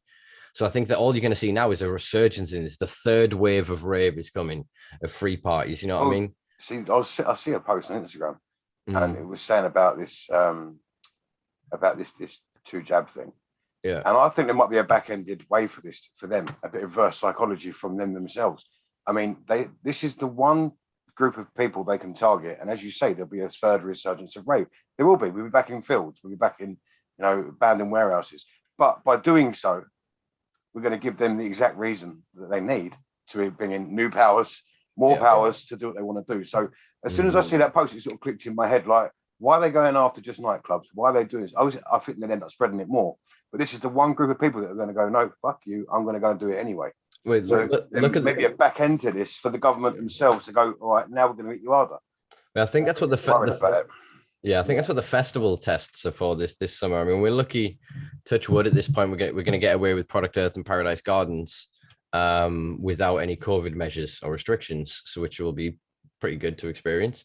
But I think that, it's going to go one of two ways, isn't it? They're either going to create such a system of restriction that only the people that would then conform to that would then go to the nightclubs. Thus, that would neutralize that subculture. It would depoliticize them, because again, this is the thing about all subcultures, whether you recognize it or not, you are highly political. If you are removed from the mainstream, you are, by your actions, living as a political refugee almost. You're an ambassador to your lifestyle, whether it be free party, whether it be any form of drug culture or whatever, you know what I mean? And you're seeing this in the musicians, that all these freedom rallies they're having in London, they're driving fucking lorries down like Downing Street and shit with rigs in, and there's DJs playing live sets and shit. The musicians, because of the nature of the culture, they've always been given a kind of special protection. I mean, I've heard stories of, speaking of various musicians I'm not going to name, of them raiding the drugs amnesty boxes, of like dealers that were bringing shit in for musicians getting screwed over by the security there, and then the organizers taking the drugs amnesty boxes from what should have gone to the police and giving it to the musicians. They live in this kind of sort of different world, so they've always had this kind of further step ahead. And I think that they've also seen the power, the connectivity of drugs and drug culture, and what you do when you use music as that universal lubricant. When you can turn 2,000 gurning pillheads into one unison, a wave of wonderful fluid motion and movement, what you're doing there is on the microscopic level, showing people how leadership works, showing them how organization works, showing them and empowering them to organize, collectivize, to share their ideals. Because again, the raves, you go for the rave for a few hours, but then you're outside talking, what do they call it in human trafficking? Cod shit. You're out there talking, you're setting the world to rights with people from the other side of the fucking world, and you're just constantly on it. And in that, you're learning more than you'll learn in any fucking university. You're talking with people about their desires, their hopes, their dreams. You're experiencing another human being, not their illusion, their garb, their facade, this is who I want to be today. You're seeing them sweaty, muddy, dirty and all. Human interaction. You're cuddling sweaty, horrible men. You're bouncing around in mosh pits and shit. You're alive. You're truly alive. That is what they're trying to criminalize and prohibit us. It's from existing. And I don't just mean, sorry, not even existing, living experience, true. Those, really living. Yeah, what do they call it? Like in Zen Buddhism, they call it satori, the brief moment of enlightenment. This where moment where you can glimpse something, you're out of yourself and you're in it. And sort of like race car drivers sort of get it. So golf players, people, if anything, that in an action or a moment, you have to get Zen. And then the moment afterwards, you kind of glimpse that I was alive. I was there. I was present. I was truly present. And that's what live music gives us. It transcends language. It transcends, especially things like trance, drum and bass. You know what I mean? They transcend all psytrance. They transcend all nationalities, all cultures, all wealth classes, everything. And that connective power, if they can somehow steal that back from us, that's another thing that we don't have to bring us together. Yeah. No, it makes perfect sense. I mean, you've only got to look at the rave culture, and you said the drum and bass days that followed, and everyone was one, weren't they? It was a universal language that you didn't know didn't matter who you was next to in them places. Everyone was just one. So, yeah. The collectivism as well. Socialism exists. You can witness it in action, no matter what class you are. Again, at a music festival, you watch the barter systems. You watch people create the systems and their interactions. It's wonderful. It is true. The microeconomies you see that are set up between the little tent villages. I spent a lot of time going to festivals by myself. And what I'd do is I didn't drink, but I'd take a crate of beer and I'd hollow out 2 cans. One would be full of weed, one would be full of like pills or whatever else. And then I'd go in, they'd put the crate down, they'd search all your other stuff. And then basically I'd make friends with whoever I was walking in the queue with. Or if I'd work my way through the queue, find people that were sort of all right, you know what I mean? Like I got a good vibe from. And I was like, can I come with you guys? And then I'd give them the crate. And they'd be like, fucking hell, oh, yeah. So then they'd look after my shit. And then every morning I had someone to talk to, and they would teach us about their sort of lives and they'd whatever else. And I did a few like Shambhala and like Crop Ready, these really quite sort of middle class festivals and some bit hoity-toity types. And actually be able to challenge them in that environment. Do you know what I mean? To talk to them, and we were humans. We were just animals queuing to shit in a plastic box in a field. Yeah. Do you know what I mean? They maybe made 150 grand last year. Do you know what I mean? And I probably had 150 quid to my name. But we were equals in those moments. So it's those transcendent experiences. That is what I feel that they're trying to price us out of, or they're trying to criminalize us away from. And look at it with what they're doing with the police crime sentencing bill to prevent protesting and things like that. You then, like I said, the public ordinance, the public, well, I can't remember what the act was in 1994 that basically banned free parties. They've slowly been building these acts and these legislative bills to prevent us from collectivizing, from recognizing that commonality. And this is why cannabis is such a wonderful thing, because weed smokers are everybody. Everybody. Yeah, I mean, everybody. I knew people smoked weed before, but when I really got involved in this, and once I started traveling, like when I did a 6,000 mile road trip, I drove around some legal states in America and watching the clientele in the dispensaries. There's one time I tried to get from Colorado to Oregon. It's like 950 miles, and I had to do it in a day because all the states in between are illegal. So the grinder I had as a souvenir, for example, would have put me inside for 6 months in one of the states.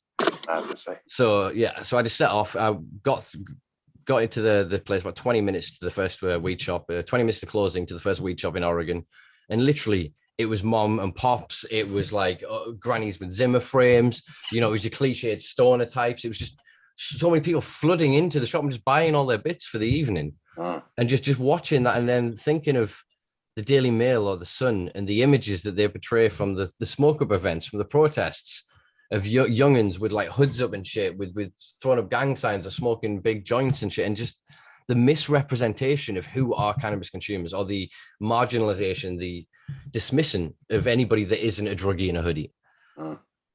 But that is the problem, you know, in countries like ours. I mean, the people that are going to be in your face, normally the more outspoken people, and I'm not stereotypical here, I'm saying it's not going to be the average granny that smokes a bit for her hip pain, or it's not going to be someone, the businessman that just wants to chill out after work, don't like drinking. It's going to be someone that's more in your face. And that's again where I was at with the activism side of it, at arm's length. But no, you're right. I mean, that's what we need. But then how does that happen? And what's it going to look like here? So I keep saying, I'm not keep going over the same point. I really try and look at it. It's grown for a long time. I'd love to see it legal. I'll try and see it, but I don't know how it's going to go. But I'm not going to get back over that again. But if they legalise it here, then we are going to see that. We're going to see the grannies, and we're going to see the people, you would not expect, not the stereotypical young'uns or stoneheads that are just all over the papers when say it goes tits up. So it's an interesting one though in this country, because again, to go back to sort of the co-option. So the powers that be, as it were, they've co-opted it. So they created this medical cannabis paradigm, this new schedule under the 2001 Misuse of Drugs Regulation, Schedule 2 medical cannabis, meaning a cannabis-based product, a cannabis-based product designed for human consumption. And so what they meant with the terminology of that is that they left cannabis in Schedule 1, Schedule 1 1971 Misuse of Drugs Act. So they created this separate branch for it, and what they've done is they've created this whole new industry, this whole new infrastructure, and they did this on the backs of sick children. So they changed the image of the cannabis consumer, rather than going, oh well, this young person here who has this invisible illness because it's a mental health disorder that is actually helped by cannabis, or somebody that has, say, fibromyalgia or something that is still debilitating and still a chronic illness but isn't as photogenic. And I don't mean this to be disrespectful, I'm just speaking in a crass, crude terms in the ways that they viewed it. Something that is photogenic, or somebody that looks the part, and what is more looking the part than a sick child in a wheelchair. So when they came to make their arguments to create this corporatized medical cannabis industrial complex, they've co-opted these images. So they've actually got those grannies with the arthritis. They've got all of these people that are anybody that isn't the young cannabis consumer. And they're basically saying that's you're a medical consumer. So the people that are then coming out and standing, they've got two choices. Am I a recreational druggie, or am I a legitimate, respected cannabis patient? And so they're co-opting and they're coercing people into that system. And you can understand why. They, in their mind, they want to be a good person. They don't want to break the law. They don't want to have to deal with the persecution, with the stigma. But why should they be protected when millions aren't? That's I qualify for medical. I'm always going to air quotes medical cannabis in the UK. I could get a prescription, but it would be fucking disingenuous of me to do so. It's not fair for me to protect myself and for me to go through a system and enrich and empower a corporate takeover of an industry that, for the greatest part, shouldn't be an industry. It should be a cultural norm. It should just be something within society. Then you build the fucking system on it. Give it first to the people. Once we've grown it and we're all happy, once we've all self-satisfied and we have our own community collectives, our own clubs, our own little micro grows, then you can build the Starbucks, the McDonald's, the Budweiser of cannabis. But you cannot build that on the backs of the victims of the war while they're still being victimized. Honestly, I've got so much respect for what you just said there. I really do. I mean, again, I never thought about it. There's so many things you're saying that I haven't thought about. And I try and analyze this legality thing over here. I try and keep up to date with it. But yeah, I mean, to go and do that and protect yourself, it's sort of buying into the system as well. But it's, as you say, you're protecting yourself and many can't. But I understand. Firstly, I just want to say, for anybody listening that might take offence to that, because I don't know, 6,000 plus private patients in the UK. I don't begrudge that. I empathize. I understand. I've lived under that fear most of my life. I felt it, but there is something in me that says I would rather sit in a cage knowing I'm right than sign a piece of paper admitting I'm wrong. You know what I mean? Yeah. I mean, there's that to it, and what you do as well. I mean, you are a voice for a lot of people that are suppressed or have to worry and think about things they really shouldn't have to worry about. So honestly, it sounds silly, but that one thing there, I was sort of like, man, yeah, that was a mad respect moment there. It's a fair play to you. And that's sort of where I think I'd like to be at with the growing. I don't think I ever want to do it legally. And that sounds really bad, but that almost, not for them reasons, now you said that, would be me being, to the guys that taught me to grow. I've been growing for about 13 years, but I learned from old foreigners, that were banged up at certain times. And it made, what I'm saying is it's made me look at it differently. Yeah. Would I want to do it legally after that? Not just to be illegal, but just for the moral side of it, moral standing side of it. Well, you raise an interesting point, because this is something, it's a conversation that more people are starting to have, but for a while people looked at me like I was crazy. Some people still look at me like I'm crazy when we talk about this, in that cannabis isn't illegal, it's unlawful. And so therefore you could grow legally, but if we then legalize cannabis, we create a restrictive system that means that some acts are legal and others are not. Or sorry, some acts are lawful, but some acts are not. Whereas the ultimate ideal here is to end criminal measures of cannabis. So it is not a criminal matter at all. There may be commercial issues. So then if you cultivate it and then try to sell it in the same way that if you made jam, you can make jam at home and trade it around to your neighbors, no problem. As soon as you want to package that and sell it, you've got to jump through so many loopholes. You've got to make sure that you've got food hygiene. You've got to make sure that the labeling is correct. You've got to make sure it's got best before date, all the rest of it. You know what I mean? That's what needs to occur with cannabis. That if anybody wants to create a commercial enterprise with it, that's at the point that you install licenses. That's at the point where you install control measures and restrictions. But we should all be assumed to be sensible enough that if I had decided to fill every square inch of this, that if I would start talking to you now with literally a field, not a field, but you know what I mean, every square inch of my flat filled with this, that it should be no interest to the government. It should be no interest to any private authority. That's where we need to get to, is this idea that what we do in our individual homes is nobody's business. I grew up in a world, or I was told that I grew up in a world where we were innocent until proven guilty. Where the hell is that notion gone? It's this idea that I know I'm not a bad person. I don't need the government to tell me if I'm doing right or wrong. If I was raised correctly by their education system, if I was brought up right in the society that they designed, if my parents did their job, why do they then still need to police my behavior and my thoughts and my actions? This is something that we've spoken about. Me and GMO has come up a few times about how do you say it, GMO? You put it a lot better than I do. About being morally legal. Yeah, no, we can sit in front of a court and morally justify our actions. Morally justify, yeah. I know what I'm doing, and I know the reasons I'm doing it, because exactly what you just said. I have enough brain power to know that realistically, the way that I was brought up and the system that I was brought up in, I'm not hurting anyone. I'm not hurting anyone. In fact, I'm not putting money into a dealer's hand. I know there could be different ways to look at that, but I mean, I'm not. I am growing what I need and what's helped me. And that's as far as it goes. I know that I can morally stand up and do that. And I think that's enough. I do. I think that's enough for me to be happy. And I think, or to live with, and not have to be legal, and not have to be. And as you say, there's different ways to look at the legality of it. But I'm morally just, and I'm morally sound in what I do.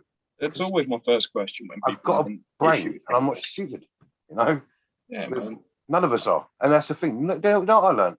As I grew up, my stepdad was a typical stoner.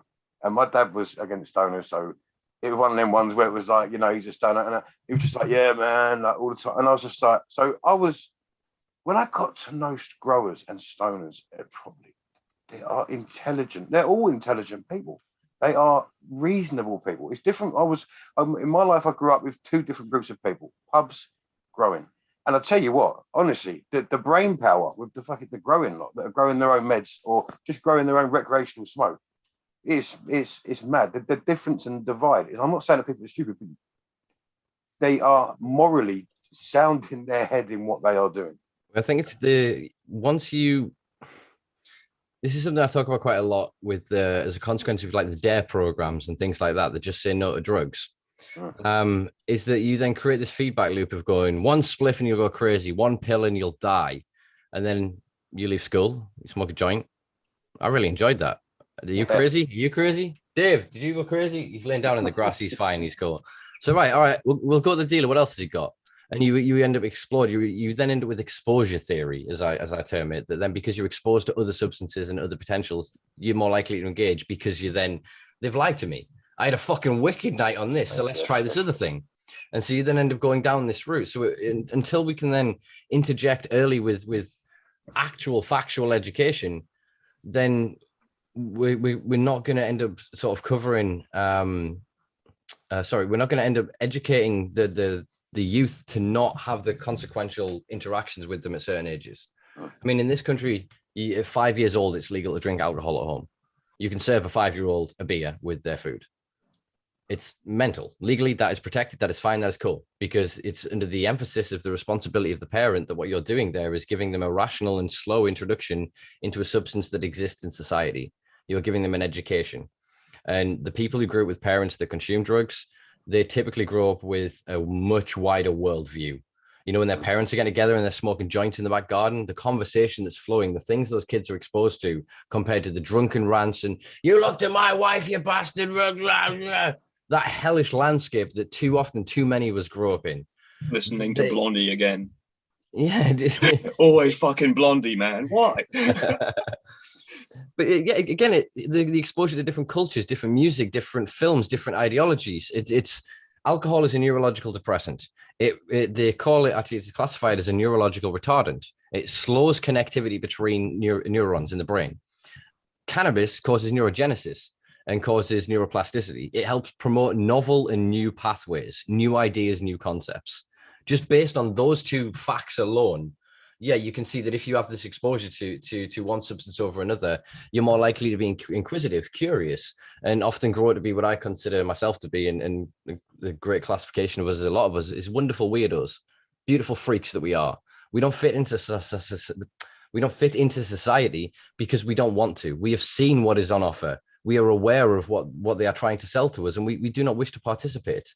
And once you have had the autonomy and that kind of freedom of, I've grown for 5 years and nothing's ever happened, you start to question other things. And I'm not saying you then suddenly start breaking every goddamn law, but you start asking the moral questions around these laws. Well, why do I do this? Is this a money-making exercise? Is this social control? Is this actually to the betterment of my fellow man? Or is this something that I have just blindly adhered to because I was told to? And when those people start asking those questions, it gets very dangerous for the ruling class. And I think, again, that's why drugs are criminalized and why they're coming after music and anything that creates cohesion, compassion, connection, and a genuine sense of camaraderie and culture. You know what I mean? That's the most dangerous thing to these people. Us dancing around a fire is terrifying to them. It's not us flipping cars and shit, as you said before, that empowers them to create new acts, new legislation for the, I hate the term, but the sheep or the unawakened individuals in society to actually fight for further enslavement. I say this about a lot of things that the government kind of put in place as trials. A lot of the time, the trials are enabled so they know the results that they're going to give. So, like, I'm in a city that's got electric scooter trials going on, and they're implemented with such disregard for forethought that you know it's going to fuck up and people are going to be pissed off, so they can make it illegal. Like, it enables them to do the job that they were trying to do anyway. Yeah, they're manufacturing their own evidence to prove their own arguments. They've done this forever. I mean, there was an interview, David Nutt spoke of an anecdote of this, speaking to a minister shortly before he was sacked. And they were discussing the evidence that the ACMD was going to create and produce for Parliament.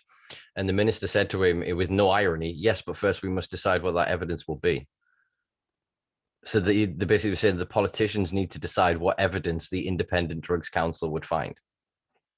So that's how politics is led, man. So it's data is so cherry, but we live in an age now where, and I'm not shitting on collective science or consensus science at all. That's not what I'm saying. But because of the nature of funding in academia, it is very easy to corrupt data sets. With the cherry picking of data, you can make anything look like anything effectively. If you take a large enough or a small enough section, a cross section of society, you take a large enough section of society, cross section of society, and you narrow it down based on very specific parameters that you know the outcome of correlating this data together will create. You already have the outcome before you've done the experiment effectively. And that's where we've been at, this self-perpetuating, self-evident ideology. It's weird where we live in at the minute. Just look at the Sage Council, for fuck's sake. Well, this is what I'm really worried about this club thing. I do think that people are going to go out and do it anyway, and I think it's going to give them a whole lot of new powers that they already know the outcome to that. You go after a certain group of people. It's not a certain group, that sounds bad. If you go after a group of people that have been doing it anyway throughout lockdown and they've been enjoying certain aspects of the rave culture or just going out and having a laugh. Whether that's right or wrong, I'm not going to jump on either side of the fence. But what I'm saying is by doing this, they know the outcome. The outcome's going to be they're going to go, no, I'm going to go anyway. And I genuinely am worried about where that ends up for all of us, because it would just give them a whole, like this anti-riot stuff. I mean, that coming throughout this process we've just been through. And that's slowly come in the back door. But the arguments that they gave, we could all argue with, but the arguments they put into each other, they couldn't argue with. So it just went through. It's people who are out being, we're doing what they were doing. So the minute they say, no, you can't do this, and someone goes and does it, they go, well, we told you so. Now we're going to go and do this. Well, yeah, the media have never been more of a state spokesman at this point in the UK. We talk about state-sponsored media in places like North Korea and shit, but Jesus Christ, look at the UK. The perpetuation of a positive of a constant positive spin on Parliament is a fucking joke. It's sickening. It's so disheartening and disenfranchising to the vast majority of people. I mean, if you look at what they've tried to sneak through, in the past year, terrifies me as an individual. For example, as somebody that has organized large-scale protest events under the police crime sentencing bill, if that were to go through, I could face up to fucking 10 years in prison for that. Do you know what I mean? And I can't remember what the fine, I think it's 5-10 grand, somewhere in that kind of region. Then they've just put through, or they're trying to now create powers around journalistic integrity, and basically saying that any journalist or any media outlet that then brings into disrepute or embarrasses the government, the individual journalist could face, I think it's 14 years in prison. That includes bloggers. So even just previous work that I have done or things that I've said on lives or podcasts like this is probably enough to make me fall into those categories. So it is quite scary, because I'm not a threat in the sense that I am not violent. I would never. I'm a pacifist. I'm a vegan, for fuck's sake. I'm not going to lay hands on another person. I was very badly abused as a child. I learned what pain is. I learned what it is to feel a victim and to feel small and to that loss of control. It's one of the reasons I champion the causes and the people that I do. And I think that we have to be very careful about allowing them and empowering them to do this through exactly what you said, expected action, by rebelling too much. I mean, look at the scenes. The Met Police are now talking about we want harsher sentences on cocaine because of the scenes that were seen at Wembley, with like loads of videos of people like climbing lampposts and spooning coke and shit. And it's far more nuanced than that. The issue is coca-ethanol, which is the combination of cocaine and alcohol, and its euphoric effects on the brain and what it actually does in terms of inhibiting certain parts of the brain and decision making. That's a very complex conversation to have. You've then got all of the political aspects, etc., supercharging the events. But by doing that, as you said, we empower, we basically forge the shackles that are going to keep us in place for the next few decades. We need to be very, very careful, and that starts with organization. And I think we're slowly getting there in terms of the groups are homogenizing. So you've got everybody from left-wing hippies right the way to right-wing conspiracy theorists, all marching for the same cause. And that is the idea that our system is fundamentally broken and we deserve and need a chance to rebuild it.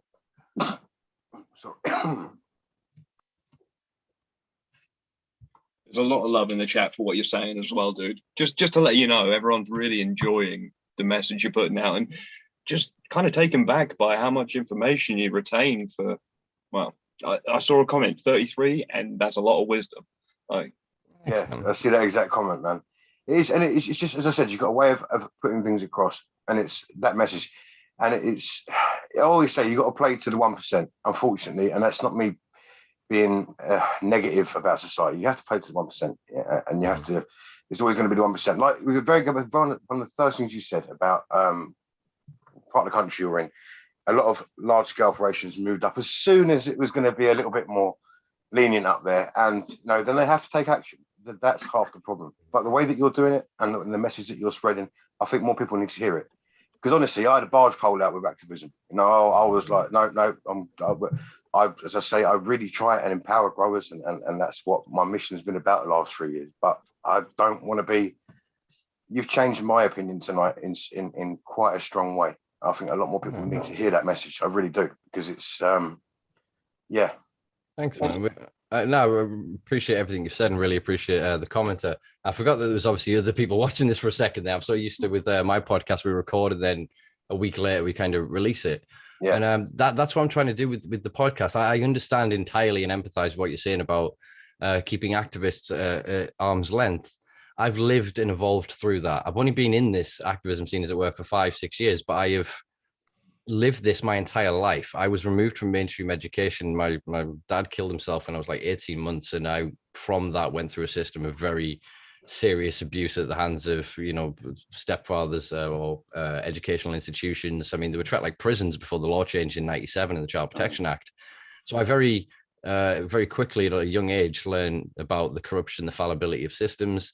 I lived very much, like I said, outside of the system. So I think that gave me a bit of a different worldview on this. And drugs saved my life. There's no other way of putting it.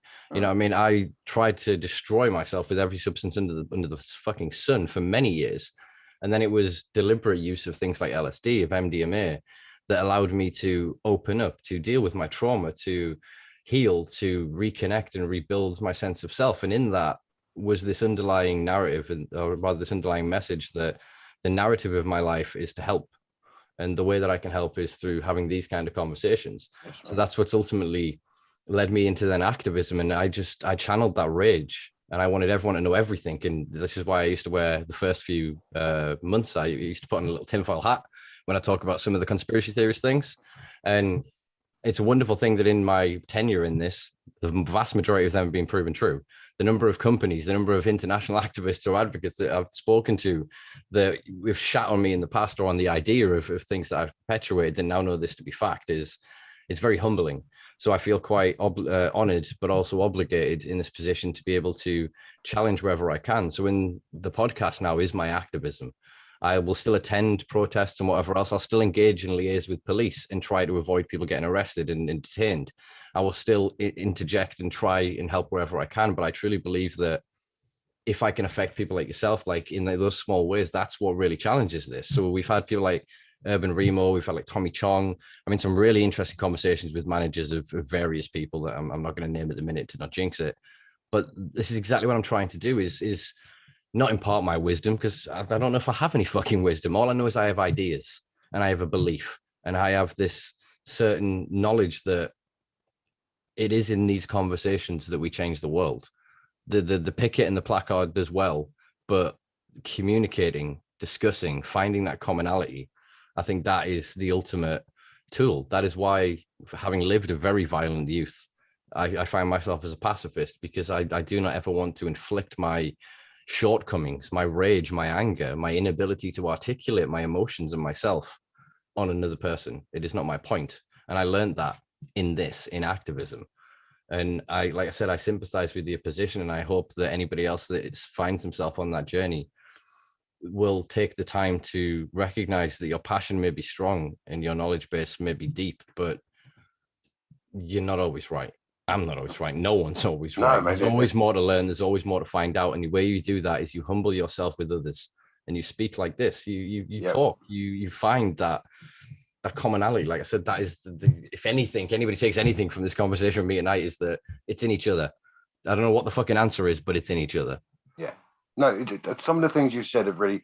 I'm not saying it again. I'll just repeat it, but the fact about considering every aspect, every corner of what this is, as in the dealers, speaking to the real big commercial guys, the small, everyone has to be involved. And you're right. It's, you know what it is? I think the term activism, because of media and the way that it's portrayed, is probably the wrong word. It's discussions. Discussions are needed. And something else you said, knowledge. Just spread knowledge. I mean, that's two beautiful things. Openness, isn't it? I think it all boils down to an openness. And unfortunately, it's about privilege. I am privileged to sit here and have my image on the screen. You two gentlemen are not.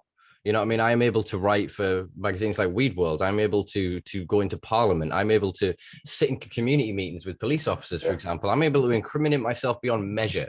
I'm able to go onto the BBC, for example, and I did a Victoria Derbyshire show documentary about LSD, for fuck's sake. And I've not seen one negative impact from these actions. Yeah, if I was in a different social class, if I was a different ethnicity, if I was in a different region, my life would have been turned over. Do you know what I mean? I am very aware of the blessed nature of my position. And like I said, because of that, I feel obligation, I think is the wrong word, because I'm not doing this begrudgingly. There are days when I struggle and I'm like, oh, for fuck's sake, or I learn something new, or I have to go and have conversations with difficult people, or learn things that then challenge my perception or whatever. But being open to it makes it easier. I know I'm not right. I'm just learning. I'm walking this line. I don't know what direction I'm fucking going. 5 years ago, before I walked into Product Earth, I did not know this was a world. I just had the hope that someday people would build this. And when I saw those seed companies and those brands and those activists and those champions and those people speaking their truth and telling their anecdotes, it brought me to life, man. It was literally, that was it. I glimpsed that future. And that's everything I tried to do with the Durham events. It's everything I try and do with the blogs that I write, or the content, is to show people, to give them a glimpse of that potential future, because it is there and it is worth fighting for. Yeah, the fucking life expectancy may be dropping, GDP's falling, and fucking national debt's rising, climate change, and all of the, you can list it for hours of the detriment.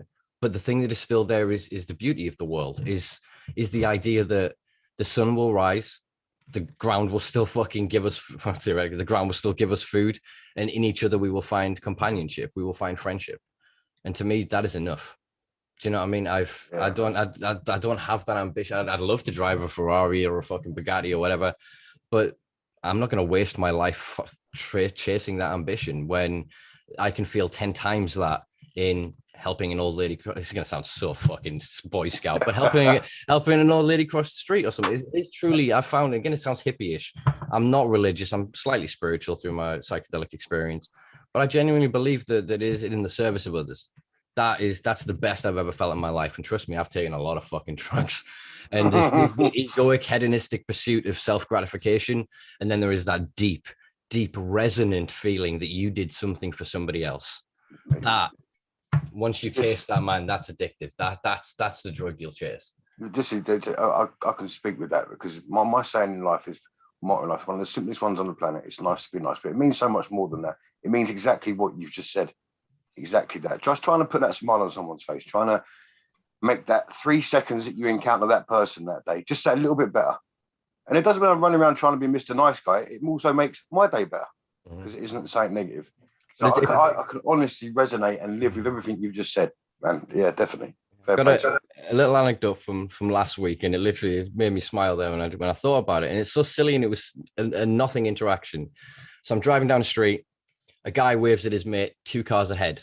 And then the second car driver waves at him, and he kind of like laughs. And then I drive back and I wave at him. And the guy basically falls over himself laughing.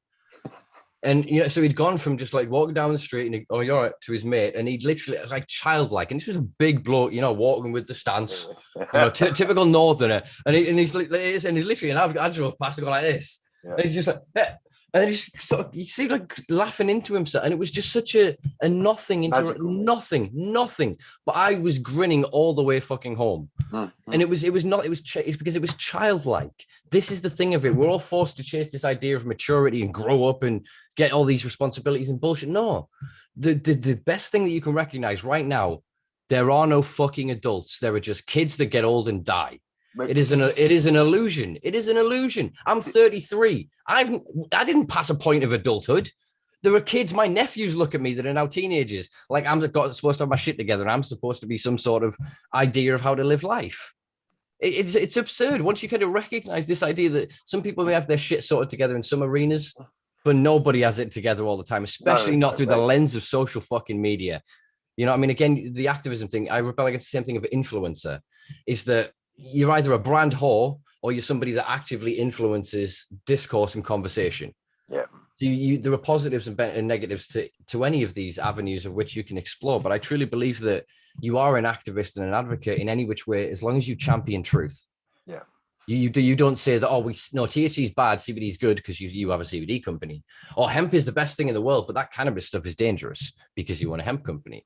Any of these disingenuous half-truths, misinformation, you are as bad, in my opinion, as the people who are fighting the overall war, because you are harming the overall effort of everybody to be recognized, legitimized, and brought into the fold. Because frankly, yes, there are some violent, vicious, horrible people out there within the drug world. I've met them, and I've been threatened, and I've been in situations where I still don't know how I've walked away. But the vast majority of them are just people. There's some entrepreneurs and some geniuses, but the majority of them are just people trying to get their supply cheaper, sorting out a few of the people in the street, you know, to help them pay their bills. It covers the mortgage a bit, you know, it might add up to an extra holiday over the year.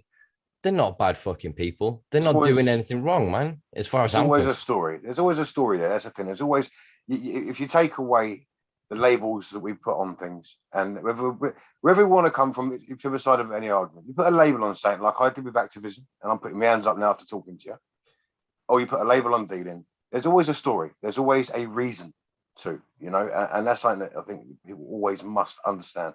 And what you just said, honestly, it's like if you gave me a few years of a dictionary and I could articulate for you, but what you're saying is like coming out of my head. I mean, the whole thing about you don't get, you just big kids, nothing changes. You still get pissed off if you don't get a birthday card. You still get upset if someone doesn't remember you on a certain day. We're all just kids. Yeah. And it really is, man, honestly. There's bromance going on here. I feel it too, brother. But it's true though. I talk about it all the time to people, and especially I remind it to myself and to my partner of my girlfriend and my close friends. It's like that we have to remain curious. Yeah. We have to be childlike. If as soon as you obviously I've taken a lot of psychedelics, so it's probably a lot easier for me. But I am often taken aback by the beauty of nature, the arrangement of leaf patterns or something, or the way the tree blows, and I'll just sort of catch myself just lost in a thing of appreciation, of childlike engagement with the world. And then it just helps. So I can hold in one side the weight of knowledge that I've accrued of, say, I've done deep dive research into a country's drug policy. And then I can go out and walk in nature and hold them as equals. Do you know what I mean? I'm not burdened by the weight of the world because I have this childlike curiosity and this intrigue of the natural world around me, because again, that's what most of us have lost, and that's what cannabis is giving us. It's ultimately you have a relationship with a plant. Recognize there are millions more of them out there. There's so much more to be explored. The nature, and again, without getting too sort of hippie or pseudoscientific, the vibration, the vibes that you get from these things when you sat around in nature. I mean, I quite often sort of sit around in people's grow rooms and stuff, and you feel the energy. It's so calming, so peaceful, and it helps, for me anyway, it sort of re-energize me and re-empower me to face the fight of this, to face this world. You know what I mean? Because life's tough, and if you can't find this escapism within your own consciousness, then of course we're going to end up a victim to alcoholism or to drug abuse or to sex addiction or whatever it may be, gambling or food, dietary self-destruction. There are so many different ways in which we accidentally or unintentionally push through this negative energy because we haven't learned to channel it into something positive. And for me, that's wild camping. That's going having a fire on a beach. That's car camping. It's going hiking. It's going and watching a sunset or some shit. And it's going to take mushrooms in the woods with a bunch of people. It's engaging in those kind of primal activities and something that doesn't cost. It's not something that's contingent on, can I afford to go? Do you know what I mean? That base experience for me is so empowering, and it reminds me that we're all just the same magic monkeys on a flying rock through space, as Joe Rogan, I think, once pointed out to be. And once you get that, you don't get jealous of the guy in the Ferrari. You don't get too annoyed by even Boris Johnson's policies. You recognize the humanity, the base nature of what this all is, and if you're lucky, you'll laugh about it. And that's the ultimate thing. Like a child, when they see something, if you see it when parents do something insane and they're like, rah, and the kids just laughing the fucking tits off. There's a lesson in that. That's what we should be learning. That's how we should respond. And it's not to say don't take anything seriously, but it's learn to be curious, learn to be playful. And through that, you will find a strength to be able to tackle even the most challenging of concepts, conversations, or actions and events in life. Well said, man. Well said. And I mean, I'm conscious of the time. I know you're on the same time as us. And I don't think we could end on a better note than what you just said. It's been mind-boggling. It's in a good way. No, tonight. I mean, thought-provoking stuff. I think everyone listening, and me and Jim, I take a lot from tonight. We always meet different people on these podcasts. We try and talk to breeders, growers, people just from around the world, people involved in the industry. But I will honestly say now, which I probably shouldn't, that this has been the most thought-provoking and enjoyable conversation that I've had. And I'm not saying that just to be Mr. Nice Guy. I'm genuine. I'm going to walk away from this and question things in me and what we could be doing more of and what we could be doing less of, maybe, as a community that we have. And that's got to be a good thing.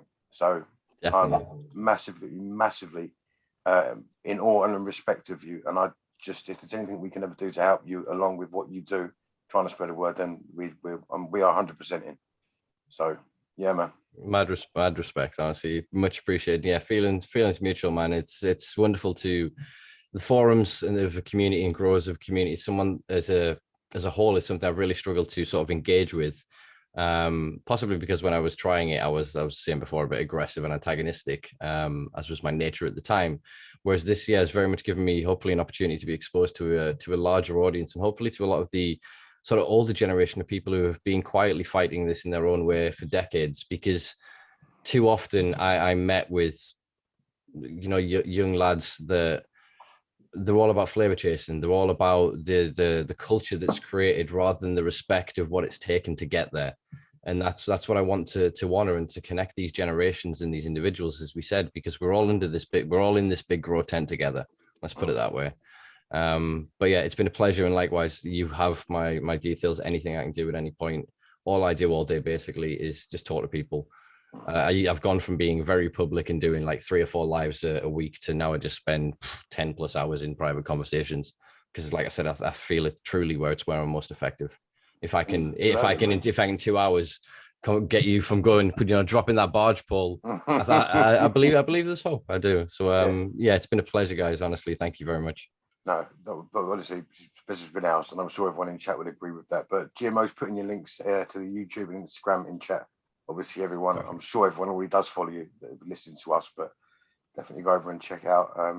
And yeah, I'll be tuning into everything that you put out from now on, man.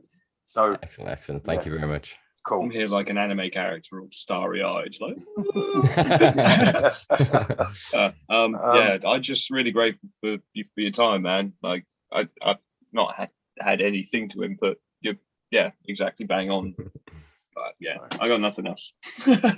Listen, we do a Friday night hangout. GMO will, if you ever around or bored on a Friday night, it normally gets a bit messy. Just stoners being stoners. You want to meet some of them old school people, Captain Beef Up will blow your mind and change your mind on that. But we're always about on a Friday. If you ever, anyone that's been on the Growroom Diaries is always welcome to jump on there if you're ever sat around doing nothing. So excellent. I'll make a note of that and bear it in mind. Yeah, sometimes I often find myself at a loose end on a Friday. So hell yeah. We started it because of the lockdown. Everyone was stuck, so we started doing it, and it's just sort of stuck. So it just gets a bit mental sometimes, but it's a laugh. But yeah, we're going to stop because it's just going to turn into a soppy mess, because that's where you've got us. But no, a massive thank you to you, Simba, and big respect to what you do. A massive thank you to everybody in chat. Obviously, the links are there, and I know you've already clicked on them, but definitely get over and have a look about. And I know I will be in detail. So thank you very much, everyone. We'll be back Friday. Simpa, thank you. GMO, as always, it's been cool, man. And we will speak to you all on Friday. So stay safe.